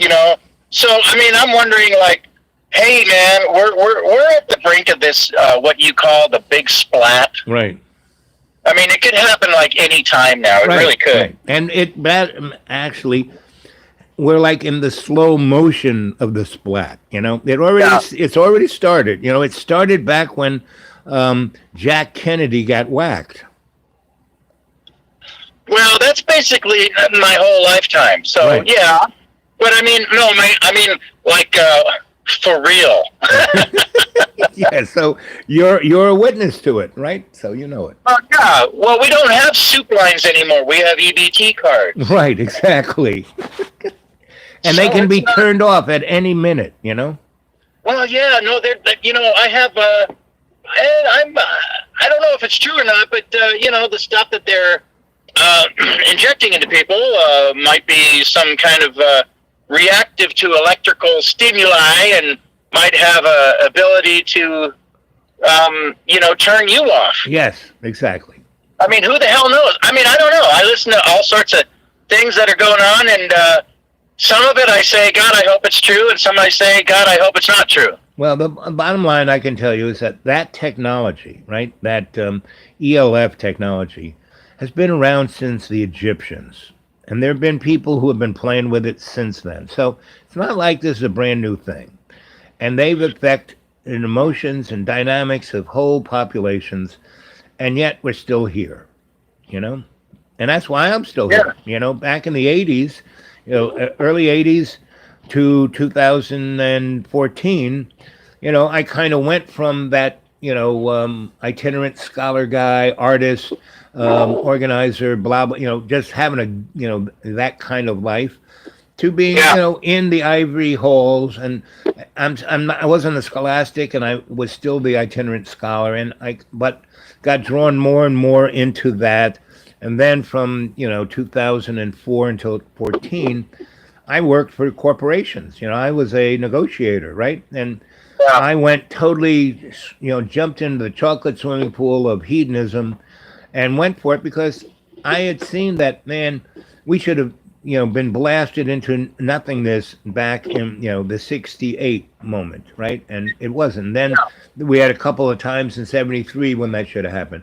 Then we had a couple of times in 81 and 91, and it never did. But it's just like we said, we're right on the slow motion of the big splat.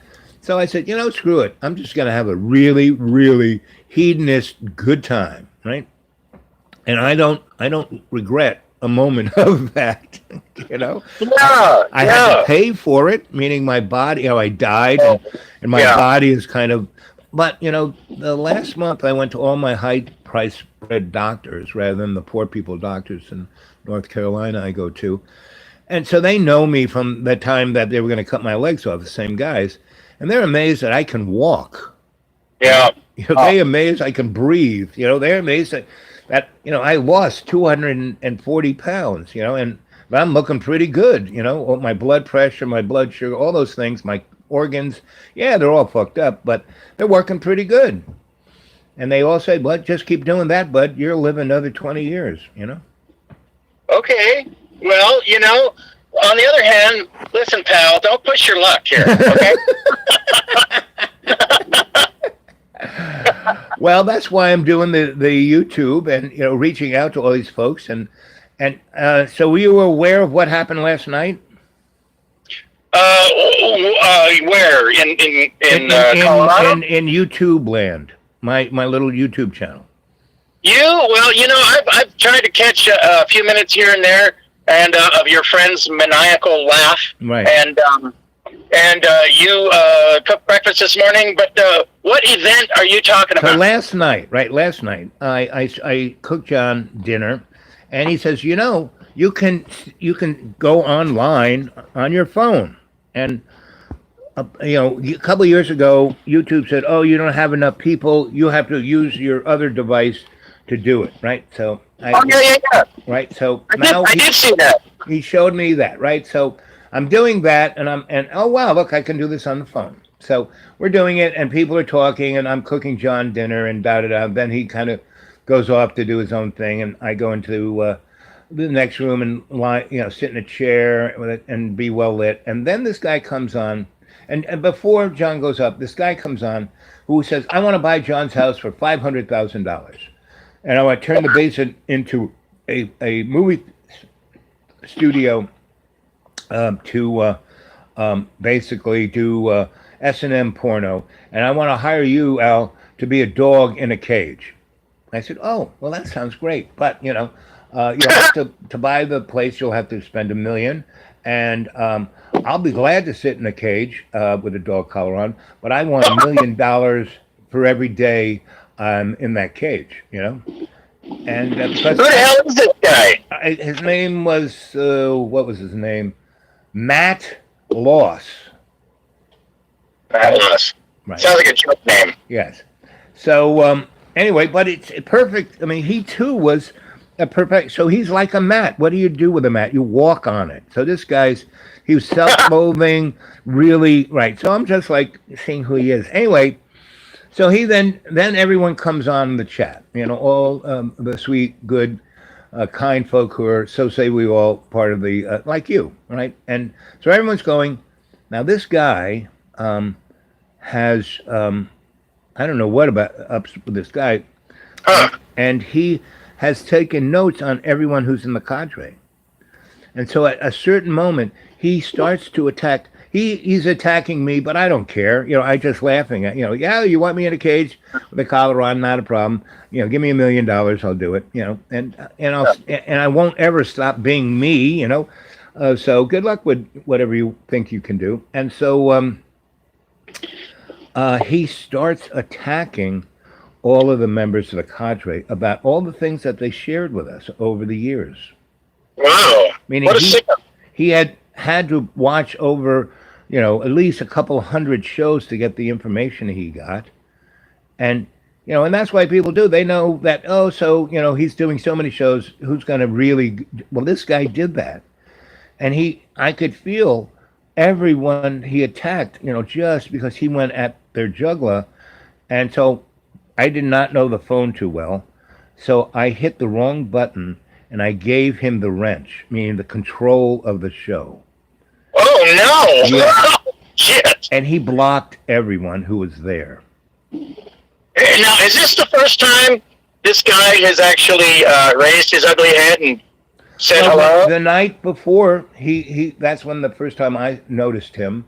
And he was, talking to me and talking to John, like he wants to buy the house, right? And I said, that's great. And I don't distrust anybody. And if he wants to buy the house, that's great. That would be good for John. John would get out of here and go do something else, with a lot of money in his pocket. That would be good. So, he's talking like that, the night before last. And so when he came back on, he was going, I still want to do that. And then, he was throwing around numbers and this and that. And he was, that's when I knew he was like pulling my leg, especially when he said he wanted me, to do S&M movies in the basement and have me in a cage. So anyway, I kind of made a few cracks and basically explained to him that by even saying what he was doing, he was bringing upon himself some pretty serious karma, because he's talking to me in this school that's, one of the greatest, strongest ley lines on the planet runs right through this place. And basically, it manifests anything, right? And I've been here 15 years, and it's like my puppy dog. So anybody attacks me, this thing will, no matter where you are, come and eat you alive, right? And this time of year, too. Yes. So, I'm, I kind of explained it to him. And that's, then he shuts up. And then the people come on. Then he does that. He gets the wrench. He wrenches everyone off. And then I just take the show off, right? And I'm freaked out. And I go back on. And, the channel's still there. He couldn't do anything to that. But all those people who are on are wrenched off. They can't come back on. And that was about maybe a third of all of the cadre, the people who come on, regularly.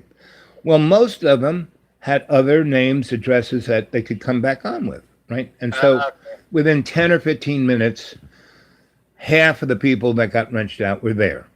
And so I knew that he didn't break anything. He just wrenched people off, right? Well, now you know what, you learned what not to do, though, right? Right, exactly. Okay. And that's what I told everyone. I said, this is actually a great blessing, because here we are going to 2022. And for the last 2 weeks, I've been talking about, being consciously aware and consciously intent. And boy, was I not consciously aware or consciously intent, So, and I got upset. And instead of being calm and seeing which button to push, I hit gave him the wrench. It was like, so that was like a really good thing, right? It will give us, a stronger. And so we talked for another 2 hours, when I came back on, and the other people, invented new names and came back on, right? Mm-hmm. And so we all understood. So we're all, and a few of them are pretty adroit at the internet thing, which I'm, and I said to the audience and to myself, I said, okay, this is something I'm not that interested. I use, but I don't really, know. I don't really, I just know, I push this button, I push that, and there I am, right? Well, I'm going to have to, do my homework and really learn about this stuff, right? Yeah. So, so that's a good thing, And I've been... it sounds like, it kind of sounds like could have been a lot worse. Oh, yes, that's what I said, always can be worse. And so we have to be more vigilant, and it will, here we are, New Year's Eve, and we have to celebrate our moving forward, our doing better, not accepting the same old same or being mediocre. And at that moment, I was being mediocre. Okay, well, peace. Are you still watching, Awakenings with JP? Oh, I catch him from time to time. A few times a week, maybe. Yep. And yeah, I'm glad you like that. And Oh, yes. And that guy's, now there's a guy, I can use as my example, my hero, because he is on top of it at every moment. Well, and he's going for it too. He's a young guy, and it's just like, what the hell? Just go for it. Yeah. Instead of everyone being afraid, hiding behind a rock or whatever. Yeah. And he is really right on, he's got his intelligence out, because he was talking about, I don't know if you heard him, but New York State is going to vote on a law on January 7th that they will be able to just take anyone off the street for no reason at all. This is in the category of unfucking believable. Right, exactly. But it's not. They did it to the Japanese in 1943. Yeah, they did. Yep. Yeah. There was a camp here in Colorado, in southeastern Colorado. It wasn't Manzanar. Manzanar was in California, but Right. near Colorado there was one in the southeast corner near Springfield. And yeah, they can just sorry, but you have the wrong ancestry. Well, you know what was behind all that? So the war breaks out, and there's a presidential election going on, and everyone's skitched out, and the Republicans thinking, okay, that we can knock FDR out of the box. And what FDR really needed was California.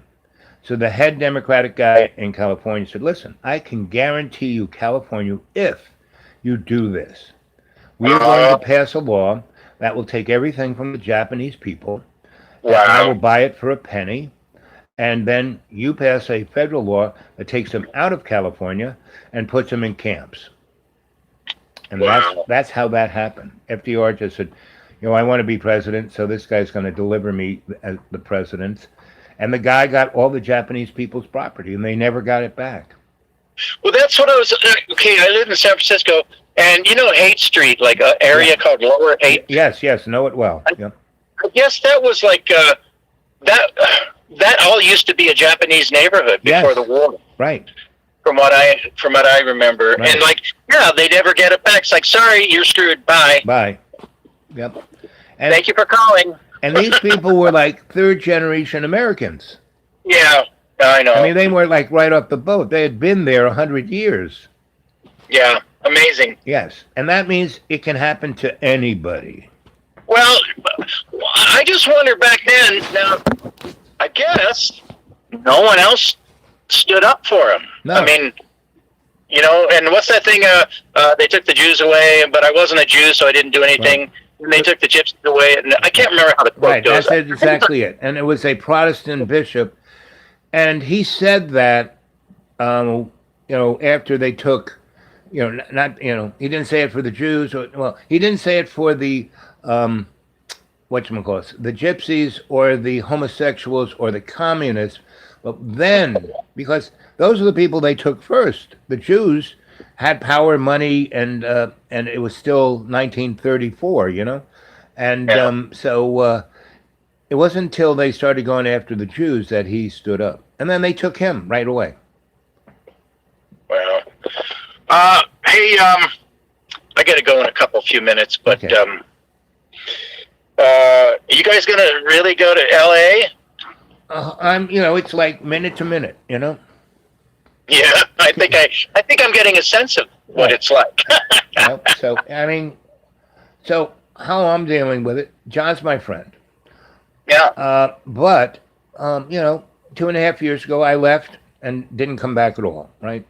Because I left mainly because I was enabling his, really off the hook behavior.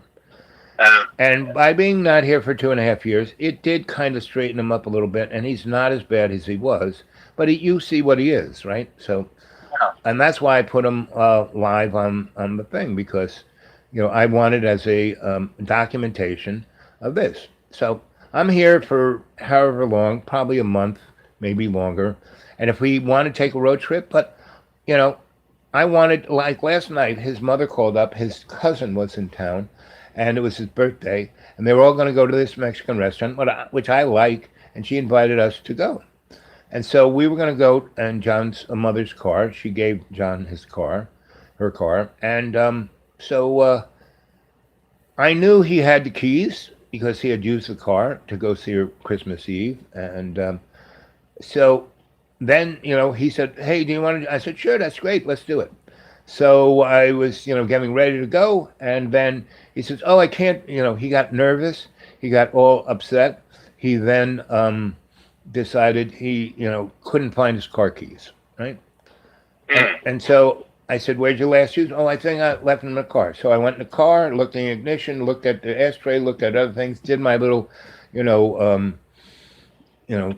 trying to see, remote viewing. And I saw them up in my whatever clothes he wore that day. So I went up, I knocked on his door, and I said, so John, let me in. So he lets me in. I said, let me just look. No, don't look at my stuff. Don't, you're going through my stuff. Well, I've cleaned his whole house a zillion times. I know all his stuff. And he actually comes down and when I'm not here and goes through my stuff and takes things. So I basically have to never leave anything around because he's taken things like he took my grandparents' wedding documents and pictures of them and showed it on his YouTube. And then I said, John, can I have that back? I don't have it. And then he took that show down. So he does stuff like that. So, right. I'm sorry to hear that. Yes. And that's part of what he does. But the inside core of John is a sweet person, but he has been, like I said, he is, there's a guy named Toole that coined a phrase that John is the people's saint of truth. Yeah. And he does all of these skits, acts all these ways, and he is portraying all of the personalities of the social crass, rough edges of America at this time. Well, I also see definitely some threads of genius woven into the fabric. No shit. This guy is like, I mean, he has so many gifts. Yeah. It's unbelievable. Yeah, I know. And damn it. I mean, I'm a pretty sharp cookie, but my real talent is timing and knowing when to do something and how to do it. It's not like I'm the best this or the best that or the best anything. I'm capable at it, and I can rise to the occasion to be my best when it's needed at that moment. But I'm really kind of a lazy guy. I mean, what happened last night is a perfect example. I was just being lazy. Uh-huh. Well, you also didn't really think about it. I mean, that could even happen. Right. I didn't even know it could happen. But I've been doing this show now for almost 3 years. I should have done a little more homework. I should be a little sharper at this tech. I constantly, I don't know. Do you remember Saturday Night Live when what's his name did that thing, Caveman Boyer? I don't think I think I missed that one. Right. So it was the comedian who was he was there 4 or 5 years, and he was starting to get into movies, and then his wife had a psychic break and blew his brains out. Oh, was it Phil Hartman? Yeah, Phil Hartman. Okay, no, anyway. So he had a skit where he'd have the $3,000 lawyer suit on. He'd be in court, and he would be the most eloquent guy there. But he constantly said, "I don't really understand your laws. I'm just a caveman." Well, that's me, Okay. Yeah. Hey, I'm about to change roles. I have to go be Mr. Taxi Driver. Okay, baby, go have fun. How was before you go? How was that windstorm out there? Okay, that's on the other side of the hill. So that's a couple hundred miles from here. But you're a lot closer to me. How bad was that? God, I guess that what are they saying? About 500 homes are now gone. And the wind was 100 miles. I mean, I saw a little bit of video. There's a guy named Thor that does a pretty good weather thing. And he had the wind was so fast. There was no fire there. And the fire, it was like a speeded up thing. But he said, this isn't speeded up. This is what it's doing. And it just went through a town and burnt it to a crisp. And think about it. Think about the time of year this is. This is a crazy thing to happen. Right. you hear about stuff happening like that in July or August, Right. maybe. So, But everyone's going on about a part of this thing with the New York of like just taking people off the street thing. What the real side of it is, they want to force a carbon tax, like a end of the world tax. yeah. And the real issue, what's going to happen, because I have a little access to information. It's not we're going to dry up like a crisp. We are on the edge of the next ice age. Yeah, like, I believe it, and, well, hey, what was I going to say? Oh, can I ask you real quick, that movie, did they consult with you at all for that character? No, but he caught me 100%. That was me. It was pretty amazing. Okay, But what it was, it's the people who made that movie. Ivan Karp that's the guy who who I was putting a track lights in 420, right? So he was Yeah. part of that. Andy Warhol, who David Bowie played, Yeah. was part of they went to those guys, and I knew those. I knew both of them. Andy Warhol, I wired his factory. I don't know how many times. I did all kinds of stuff with him, and Andy was at every party ever had, but he never had any fun. I mean, he was a little more. He was a sharper person, but he was a lot like John. But okay. he instead of wanting to be in front of the camera, he wanted to be behind it. He was always making he wanted to control everything, and he was a great businessman, right? And Ivan Karp, the same thing, and other people who were took Samo after that, Baswat. They knew me. I hung out with all those people. So when I saw that movie, it just blew. I mean, like, that guy didn't even come and talk to me, but he caught that was me up on the ladder. I mean, he caught every move, how I did, the kind of clothes I wore, how I held tools in my hand. I mean, he caught it.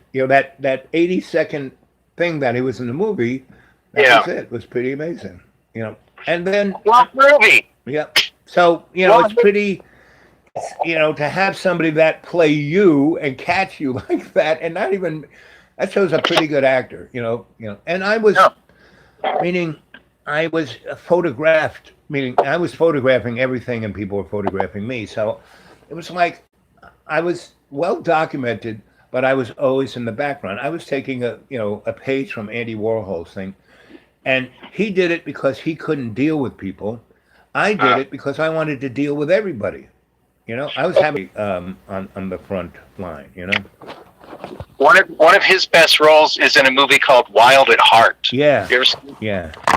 He's a great actor. I really like him. Hey, I'm sorry, but I gotta go. Drive. Always great to hear you. I love you, brother.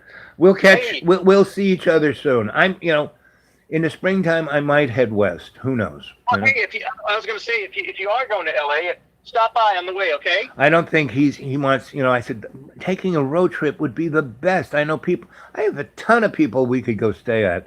And, That would be very cleansing. right. And he doesn't want to do it. He just wants to get on an airplane. Yeah. Well, keep working on him. Yeah, I am. That's what I'm doing. That's what Okay. he's probably watching this as we speak. Okay. Happy New Year. I love you, buddy. I'll talk to you next week. I mean, this coming week. Okay, sounds good. Yep. Bye. Okay, gang. I'm back. So that was my good buddy in down there in Colorado, and he's quite fun, and he's an information hound like I am, and he's a really great musician. He has his own recording studio, and he lives.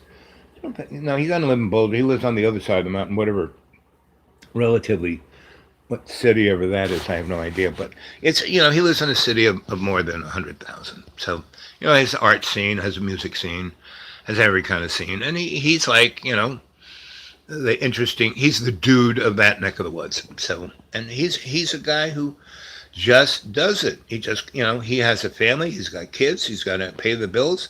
and he's not a millionaire. And so, you heard him. He's going to go drive the cab. He's a garbage man. He just does the jobs that pay him fair, and he doesn't have to put a lot of his energy into it. And that his employers actually know him, know that he's been there forever, and they like employ him as a social, and they're looking to take him off on their taxes, so. Anyway, so one day I'll make it out there. It's constantly, oh, man, you always got a couch. In my recording studio, you always got a couch. So, and I got people across all over the place I could go, and I'd love to take John on a trip like that. He gets a little excited, and then he's like, no, I can't do it. Just let's get on an airplane, So, we'll see what happens. Like I said, he's a lot better than he was when I first when I left, 2.5 years ago. So, and when I leave this time, that's it, pretty much, because I'm tying up all the strings. I'm not coming back. I'll come back to visit. If I'm like traveling through, yes. But he's got a condo in New York City just sitting there waiting for him to stay in. I just don't understand this guy. I mean, he wouldn't have to pay tax. He wouldn't have to do anything. Just go and live in it. You wouldn't have to pay any bills, no rent, no tax, no insurance, no electric bill, no gas bill, no. It would all be taken care of because it's being taken care of and no one's in it, right? They're not renting it out, right? So anyway, that's kind of where it is. Let's see. What time is it? Yeah, it's 7 o'clock. So let's see. Where's my glasses so I can read?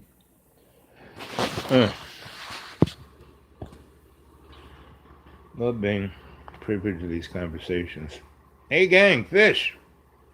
Good to see you, buddy. Ian, good morning from Australia. So how's Australia doing? Is it, oops. See, I just did something that, I was just trying to move this thing up, and it said, kill everyone, start nuclear war. It's like, what? It's like, I really got to get a grip on this technology. I wish this stuff wouldn't just keep falling away. Just joined. Yep. So we've been going fish for about 2 hours, and we're just, it's like, when you were a kid and you would be waiting for 12 o'clock to show up, and that's kind of what we're all doing. And I made John a big meal. I made him I made us, how I cook. I'm like grandma. A big pot. I have one of those, not pressure cookers, but slow cooking pots. So I have this base there that's, beef and vegetables and, everything. And it's been just kind of gurgling away. And then I throw stuff in. Like I had a whole 20 chicken legs on sale for $2. Like, wow. So I just got them all and stuffed them in that pot and took the juice out and then made pasta. And then I made an omelet and cornbread, all with that juice. And it was unbelievably yummy, right? Now that was supposed to kind of last us, 3 or 4 days. Well, I went away to run errands because I haven't been down up the hill since last Saturday. And he ate everything. And it's, I've been working out and I really, but, there were these 3 big pots of, big thing of pasta, big thing of like this omelet, frittata, cornbread thing, and, this other thing. And it's all gone.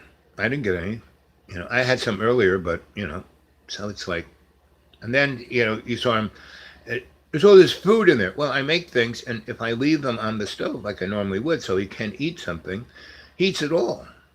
So I have to take half of it out, put it in the fridge, and then leave the other half, so if he wants it, he can have it, right? But, again, that reflects that I don't think about anybody but me. And that reflects the problem of humanity in the modern, materialistic, mercantile, sociopathic world we're living in, right?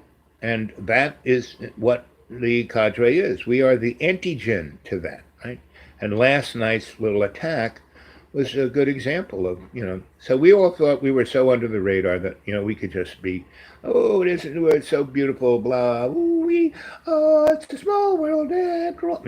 Anyway, and then, and I had no idea what to do, and what did I do? I gave the guy the wrench, but he wrenched everybody off the channel, right? It's like they all come back in other names.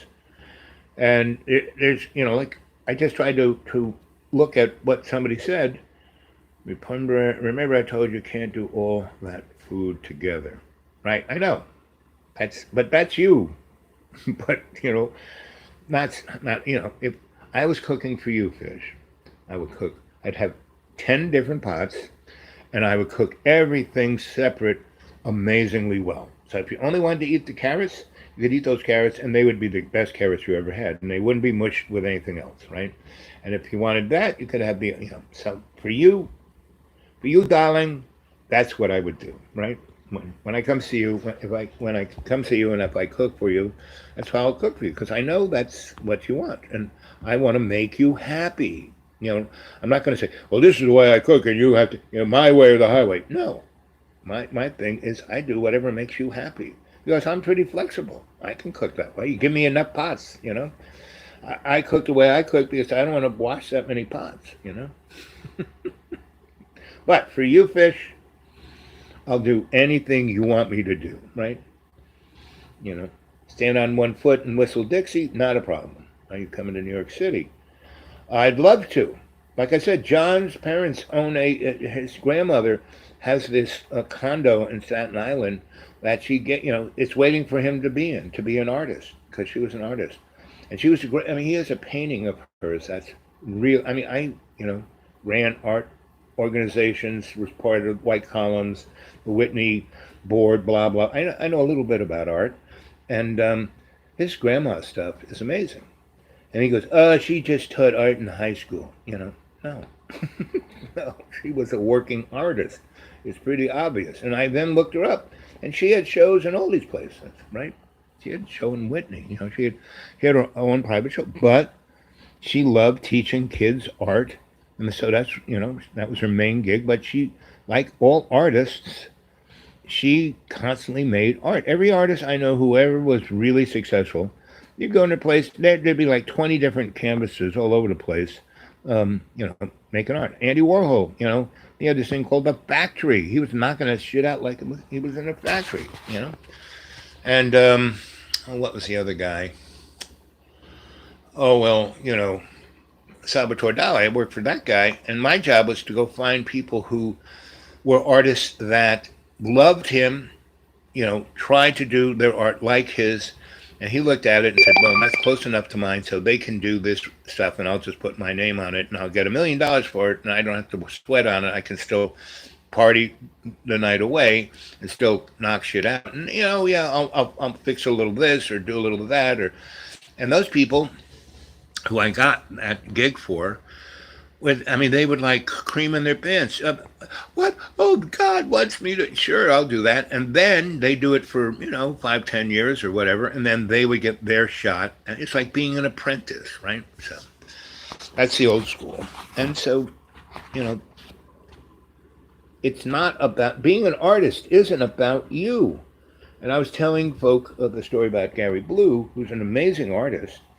And, he was right on the pinnacle of really hitting it big, but it was all about him, meaning he would go to these openings and people would, and he couldn't, it's kind of like John, he couldn't deal with people.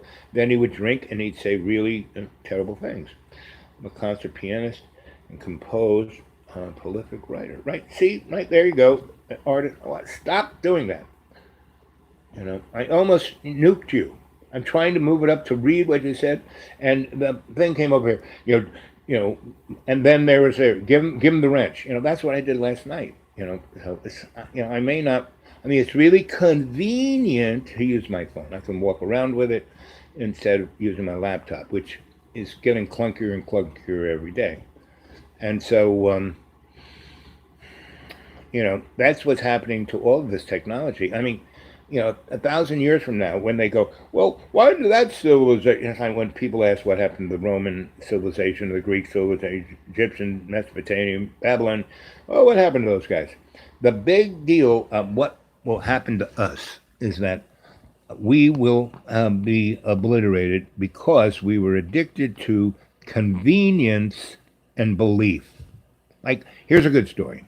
I got my phone plugged in, I got juice, and it's, only, what time is it? Like, not even 6 o'clock? What is it? 7:02. Last night when I cut up, it was like 9 o'clock. I thought it was 3 in the morning, and partly because I was upset over what happened. But, so today, I did all these, because John bought a ton of food last week, right? Saturday or Monday, whatever day it was, and he, had it delivered here, right? He had the Kroger guys bring it up here. What did he have? He had like 20 bottles of, wine, but soda pop wine. And he had a bunch of candy, cookies, a little fruit, and all of this vegan food that was ridiculously expensive. And it was, when you read the label, it was super duper highly synthetic.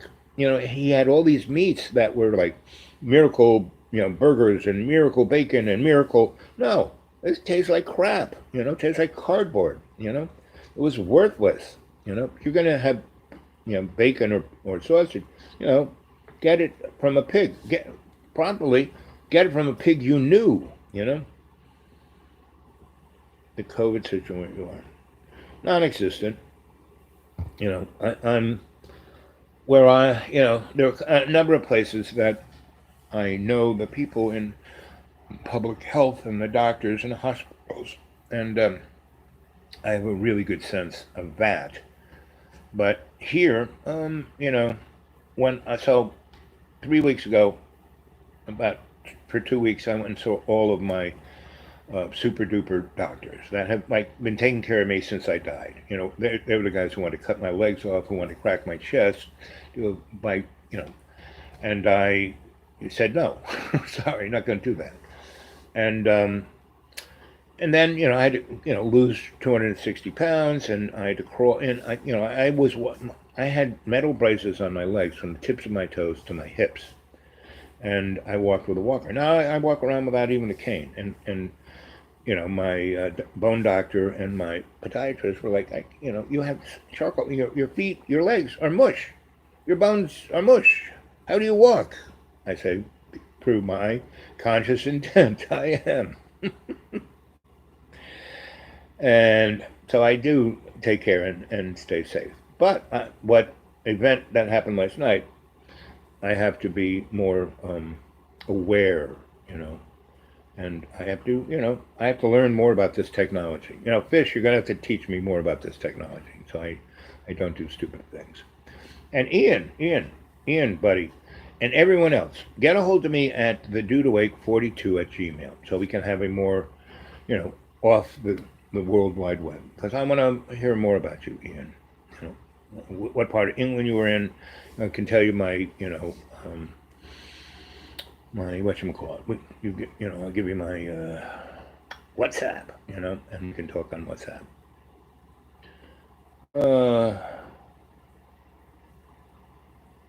COVID is political here. Yes, pretty much everywhere. In New York State, in January 5, they got a bill up that will enable the state to take anyone into custody. They're not charged with anything. They don't even have to be sick. They're just deemed dangerous to public health. Now, what does that mean? There is no description of what being dangerous to public health. It just states being dangerous to public health. And it'll be a lot like Australia, where, and Ian, were you in Australia? You the Australian one, Ian? Anyway, so like Fish says, it seems to be political. Right? They want to be able to, it's coming from the kernel of Mr. Global, and the next thing is to get rid of money, get everyone on electronics currency so they can turn your currency off, and starve you out. And Queensland. I lived in Sydney, and I lived in Melbourne, and I lived for a whole year in the Nookambah in the Northern Territory, in a place called Christmas Creek. That was where a tribe called the Wallamajiri were, and I was, doing ethnography on those guys, and they were kind of just down the road from Ayers Rock, and so, and those guys, I was going. So I have a really good friend. His name is Neil Curtis. He's a cartoonist. He's like the Gary Trudeau of Australia, and I don't know what he's doing now, but he was that then, right? And he met me in New York. And if you go back a few stories, when I was telling the story of bringing on, the disco, Xenons, I met, he was, doing acid, and he was in the middle of Times Square, draped across the arms of George M. Cohan. And we got him off of that and took him back to the club, and the boys took care of him. So we became great friends, and he, and I'm a writer, he's a writer. We had letters and letters, and then, I said, well, I got some money, got some time, got this new wife. We're going to come visit you, and we had a visa for 6 months as tourists. We stayed there 3.5 years, and pretty much I was employed by the Australian government the whole time. And then once, I said something, they said, oh, wait a minute, you're illegally here. You shouldn't be here. And I said, yeah, really, give me a break. You're my boss. You've been paying my paycheck, and you know who I am. And now you're telling me I shouldn't be here? Yeah, no. Just because I say stuff that, just because I work for you doesn't mean I can't say shit, I'm an American, And so they said, well, you'll have to leave now, which was great because we wanted to leave anyway. We didn't have the money. They paid our ticket first class. We went on the ambassador flight, So we were up in the, not only first class, the 747, we were up in the lounge up there. We had a bedroom, that was, when we went to Australia, we were on a Pan Am flight where they, shoehorned us into the way back of the airplane, and then lost all our stuff. So no, it was all good.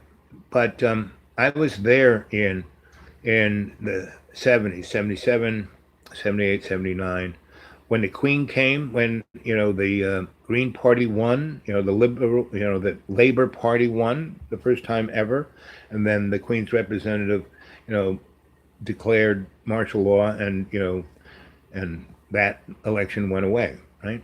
So Australia is, leader in all of that. That's a good thing. Don't understand the question. What was the question? Let's see. Same here in the big Democrat-run cities have sacred and out everyone. Republican state, not so much. We are more take care of you, Bob. Boo. Okay. So what was the question? Fish, you're part of the boy. Well, stop it. The stupid thing comes up saying, do you want to get rid of this person? You want to nuke the world? Stop it.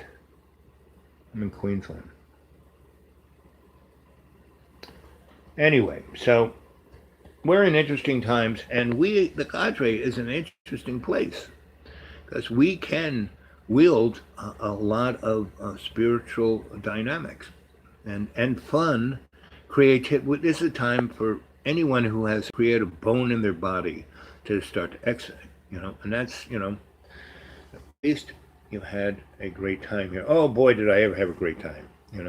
Because I didn't let anyone stop me from having a great time. Ian, did you know Punch Hawks and Circus Oz as part of that? In Melbourne, they had this thing called Avant-Garde Theatre of Australia. And that's when I first started working for the government, because I did this other club, and then they wanted, this was a factory building, and they hired me to, be their designer, their electrician, their everything technical.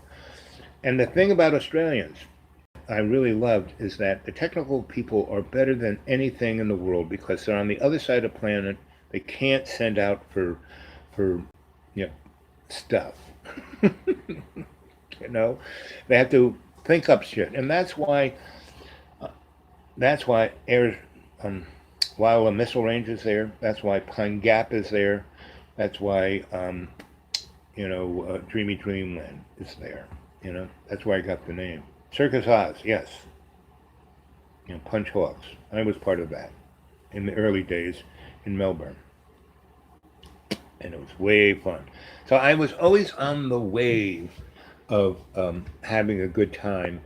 And I was involved in a bunch of political stuff, but like, do you know who Jimmy Buntry is? He's like probably the only well-known Aboriginal politician in Australia.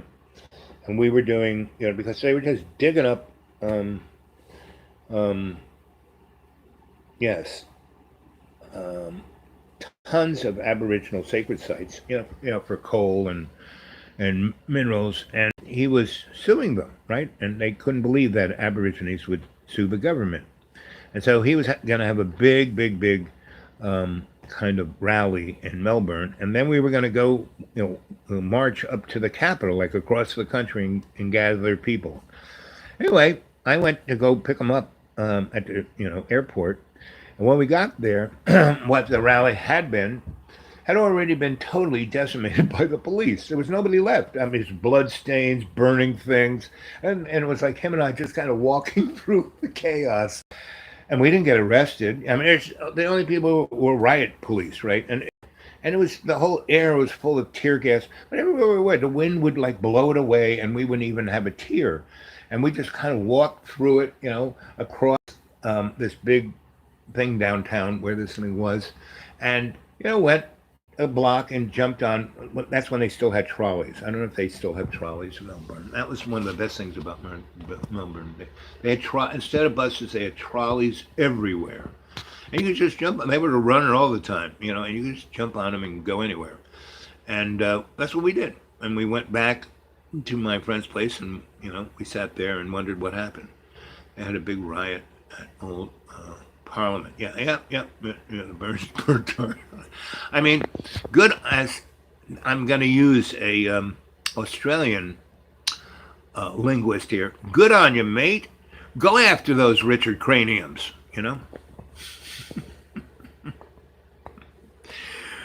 So, Ian, you want to translate that for the folk?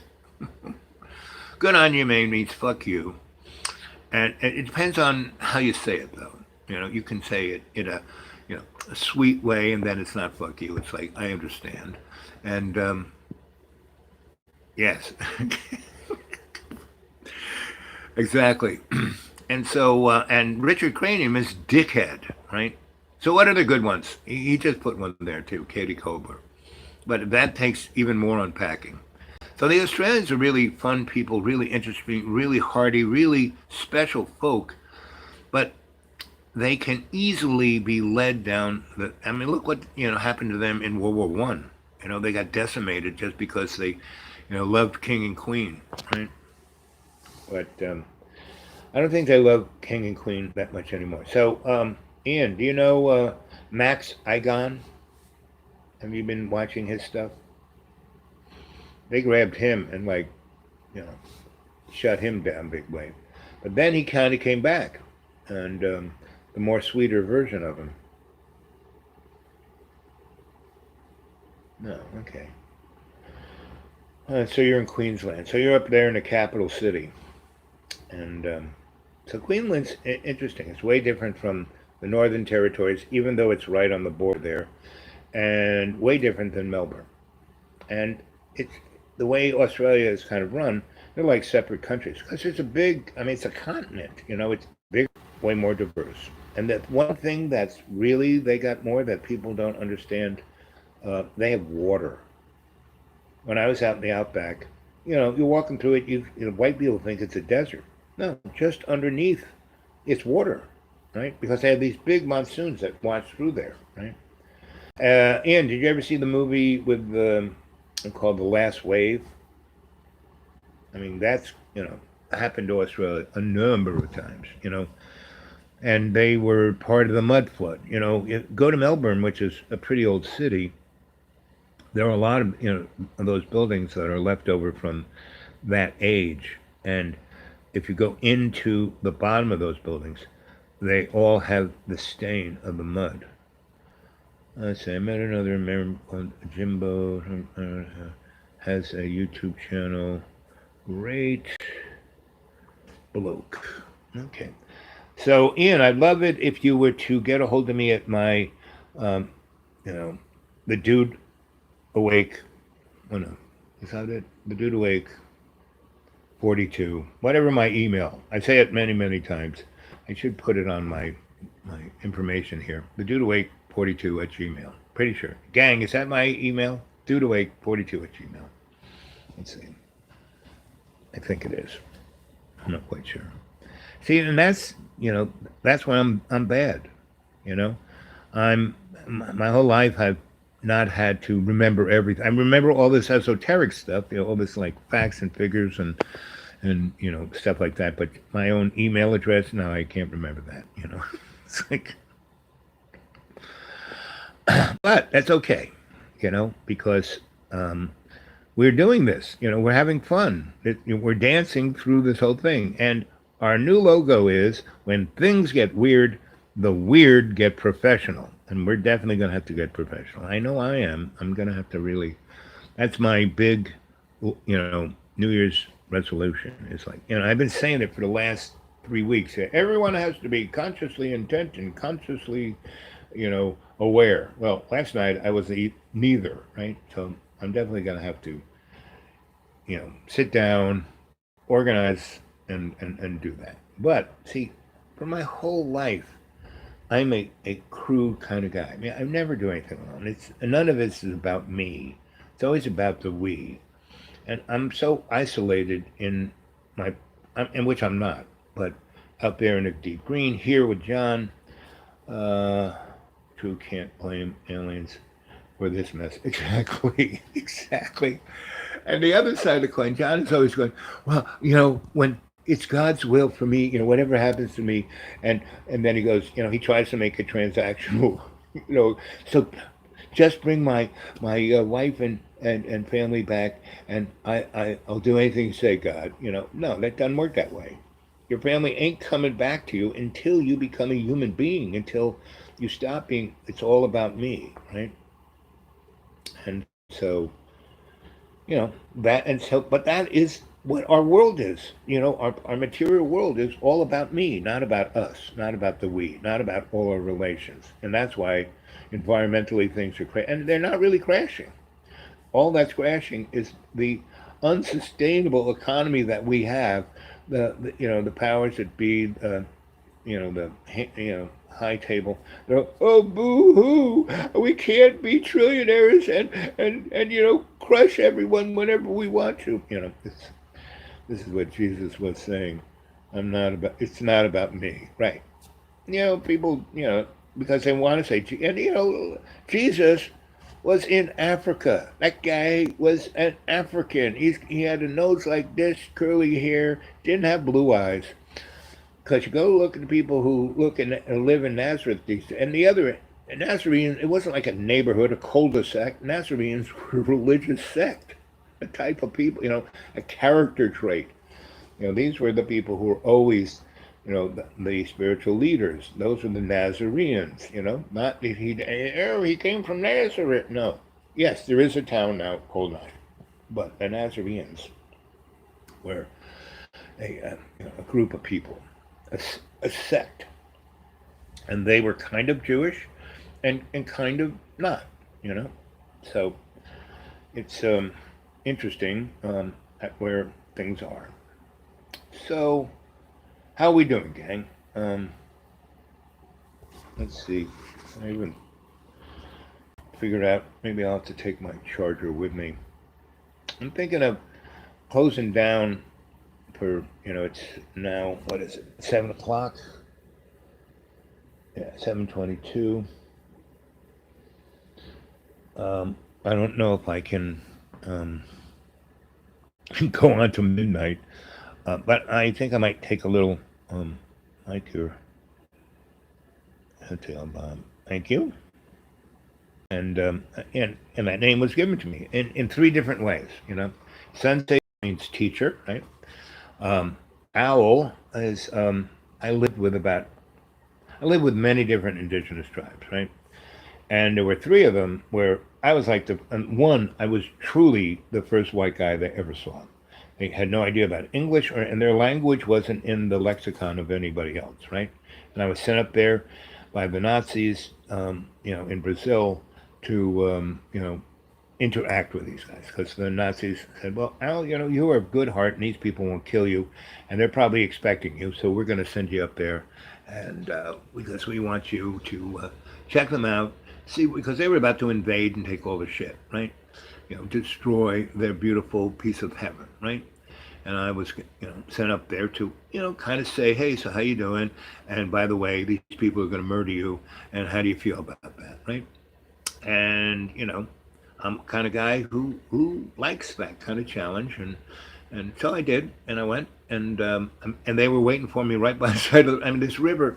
The trees were right. There was no place, no path, no anything, and I just kept going from the big boat to a speedboat to a smaller speedboat to just a putt to then canoe, then to a log, and then to the guy wearing the grass skirt taking me there.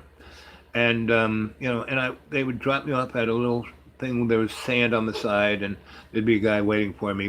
And we'd make the fire for a night, and then we'd take off early in the morning. So that took me about 2 weeks to get to where these people were, and they were waiting for me. And and we walked through the woods, and as a white guy, I'm pretty well trained in the woods, but you could see no trail, you could see nothing. But I just kind of stayed right behind them, and they were walking on a trail. It was dry, it was comfy, it was, supported our weight. Whereas if you stepped off it, you were like in quicksand, right? So they knew the trail, nobody else did, so I followed them. And I got to their camp, and they lived in the trees. It was like that scene from Avatar where everybody was living in this big tree. It was like that. It was quite interesting. And they gave me. I had a hammock, so they said, "Here, you can have this hammock." I said, "Well, I'll try that." I did. It was a little scratchy. I had my, space age hammock, and they, lied in and said, "Well, it's kind of comfy, but it's not our cup of tea." And I didn't speak their language and didn't speak mine. We were basically telepathic, right? And we just did a lot of hand things, and they would point to stuff, and we got everything, right? And so, they got, after 3 weeks, we were talking, I was thinking I was speaking their language. They were thinking I'm speaking their language, and we were basically being telepathic. We shared everything, right? I showed them, opened up my heart, opened up my psyche, and bingo, okay. And this is with no drugs, no nothing, just energy, right? That's why the Nazis sent me there, because they were all about the energy, but they were manufacturing it artificial. This one head guy says, we're all psychic, we're all doing all this magic, but it's all synthetic. You are just kind of this, tuning fork, this neuron, and you're totally non-judgmental. I mean, you're not looking at me like I'm this demonic thing, because yeah, he does bad stuff, but he's pushing humanity in a direction that at some point might be one of the better things we're doing, right? Now his political stance, not so much, and he already gave up all his politics. He was not even there anymore. But and he was not even was at a point of power that he wasn't even thinking about power, and he was at a point of economic wealth. So guys like the Illuminati and Rothschild, Rockefeller, yeah, they're like, please, they're just poster boys. There are people that are so high up on the food chain, and even they aren't even a step up, because they've gone one step too far, and I don't want to say they lost their humanity. Let's say they've lost their humanity, and they're living. They look like they're 30 years old, and they got to be 120. When I met them. And because they were doing this shit before World War One, right? So about 120, but they look 30. They look better than I did, I mean, they got me into shape, you know, and so to survive the trip. But when I met these folk, we got along. I mean, they knew what was coming before I even got there, but they let me come there so I could bring a message back to the boys. And pretty much that's what the doctore was counting on, that I'd make it back out and I would, not so much tell them because he knew that they knew, but he wanted the message back from them. Had some experiences, and I'm writing them in my novels. Anyway, so basically they said, listen, don't worry about us because we live in multi dimensions. We're just here to talk to you. You know, the language that we utter through our vocal cords is like nothing you ever heard, but you're still understanding us. So that's why we like you. That's why you're alive. That's why you're going to go back to that guy and tell him, don't worry about us. We're gone. We've already hit the fifth. We've been on the fifth dimension, for 1,000 years. You guys are still in the mire and muck of it, right? We have the opportunity in this year, 2022, to resonate not the 5G, but the fifth dimension, where we can higher our etheric energy to a place where all the crap in the world won't affect us, just like these guys. And they just walked on, right? Whitley Strieber wrote a really good book called 2012. Go read that book, 2012. And it's about just what's going on right now. I mean, Whitley is a pretty amazing guy. I've known him a long time.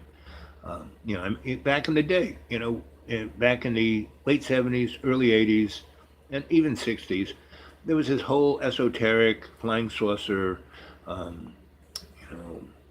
interesting political crew that weren't left, right, or center. And they had seen so much that they realized that there was, what they now call the deep state. Others call it cabal. I call it the, hidden hand, high table, and then the lower rungs are the powers that shouldn't be. So, nothing is as it should be. And don't believe a word I say, I'm telling you these stories. These are harmonic, shamanic tales. And they kind of resonate in that place in you, wherever it resonates. And it gives you a little jingle. And you go, what's that about? And that's what it's about, So, anyway, who else is there? Anybody else there? Ian's still there? I like her name, Sensiala. So, I understand. I know you do. That's why I want you to get a hold of me on my email so we can have a more tete-a-tete. And so, Sensei teacher Al, so I was with all these different, sorry y'all, YouTube it takes down the, sorry y'all, it takes, I don't know what that means. I'm still here. Okay.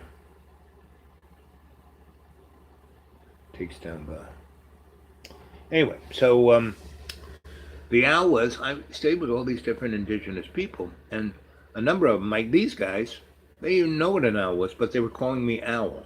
Post I make about the FB page, Facebook page. Oh, okay. I'm still here. Oh, good, Horseman. Ian, this guy is quite a good guy, too. Everyone on the cadre is good, And the best thing about the cadre is that you can feel them.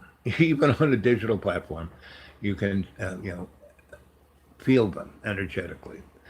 And that's what I let everyone down the other night. I was letting, people who weren't going to join the club. They just wanted to take the club down, right? So I have to be more, on the ball, Things get weird. Weird get professional. So anyway, I'm going to, sign off here. And I'm going to come back. So it's about 7, 8 o'clock, maybe 9, 9:30.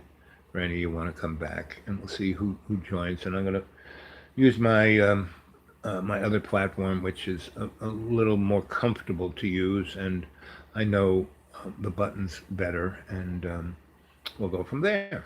Okay. You have a great day. Yep, and happy everything to you, my friend. Good on you, mate. And take care and stay safe. I always do. I'll see you next time. Like I said, I'm going to be back in about an hour, hour and a half. What time is it there, Ian? Great to meet you. And like I said, Ian, get a hold of me at the Dude Awake 42 at Gmail, right? Dude Awake 42 at Gmail. And any of you guys want to throw anything my way on the PayPal, that would be very nice. I'd like that. Because I'm like down to my fumes here. But it always works out, you know. Green energy is, whenever I need anything, it's always there, right? And even I don't know what I need, it's there. 10:30 a.m. Oh, it's in the morning. Well, good. So it's summertime where you are. How hot is it getting?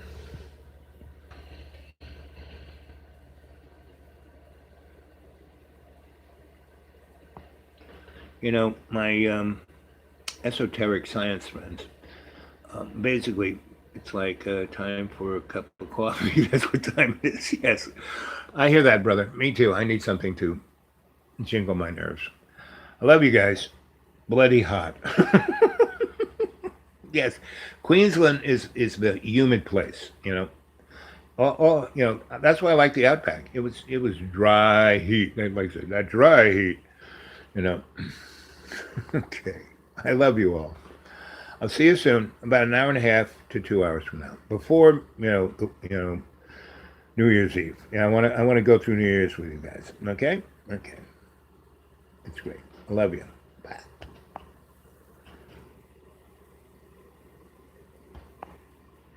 I'm back.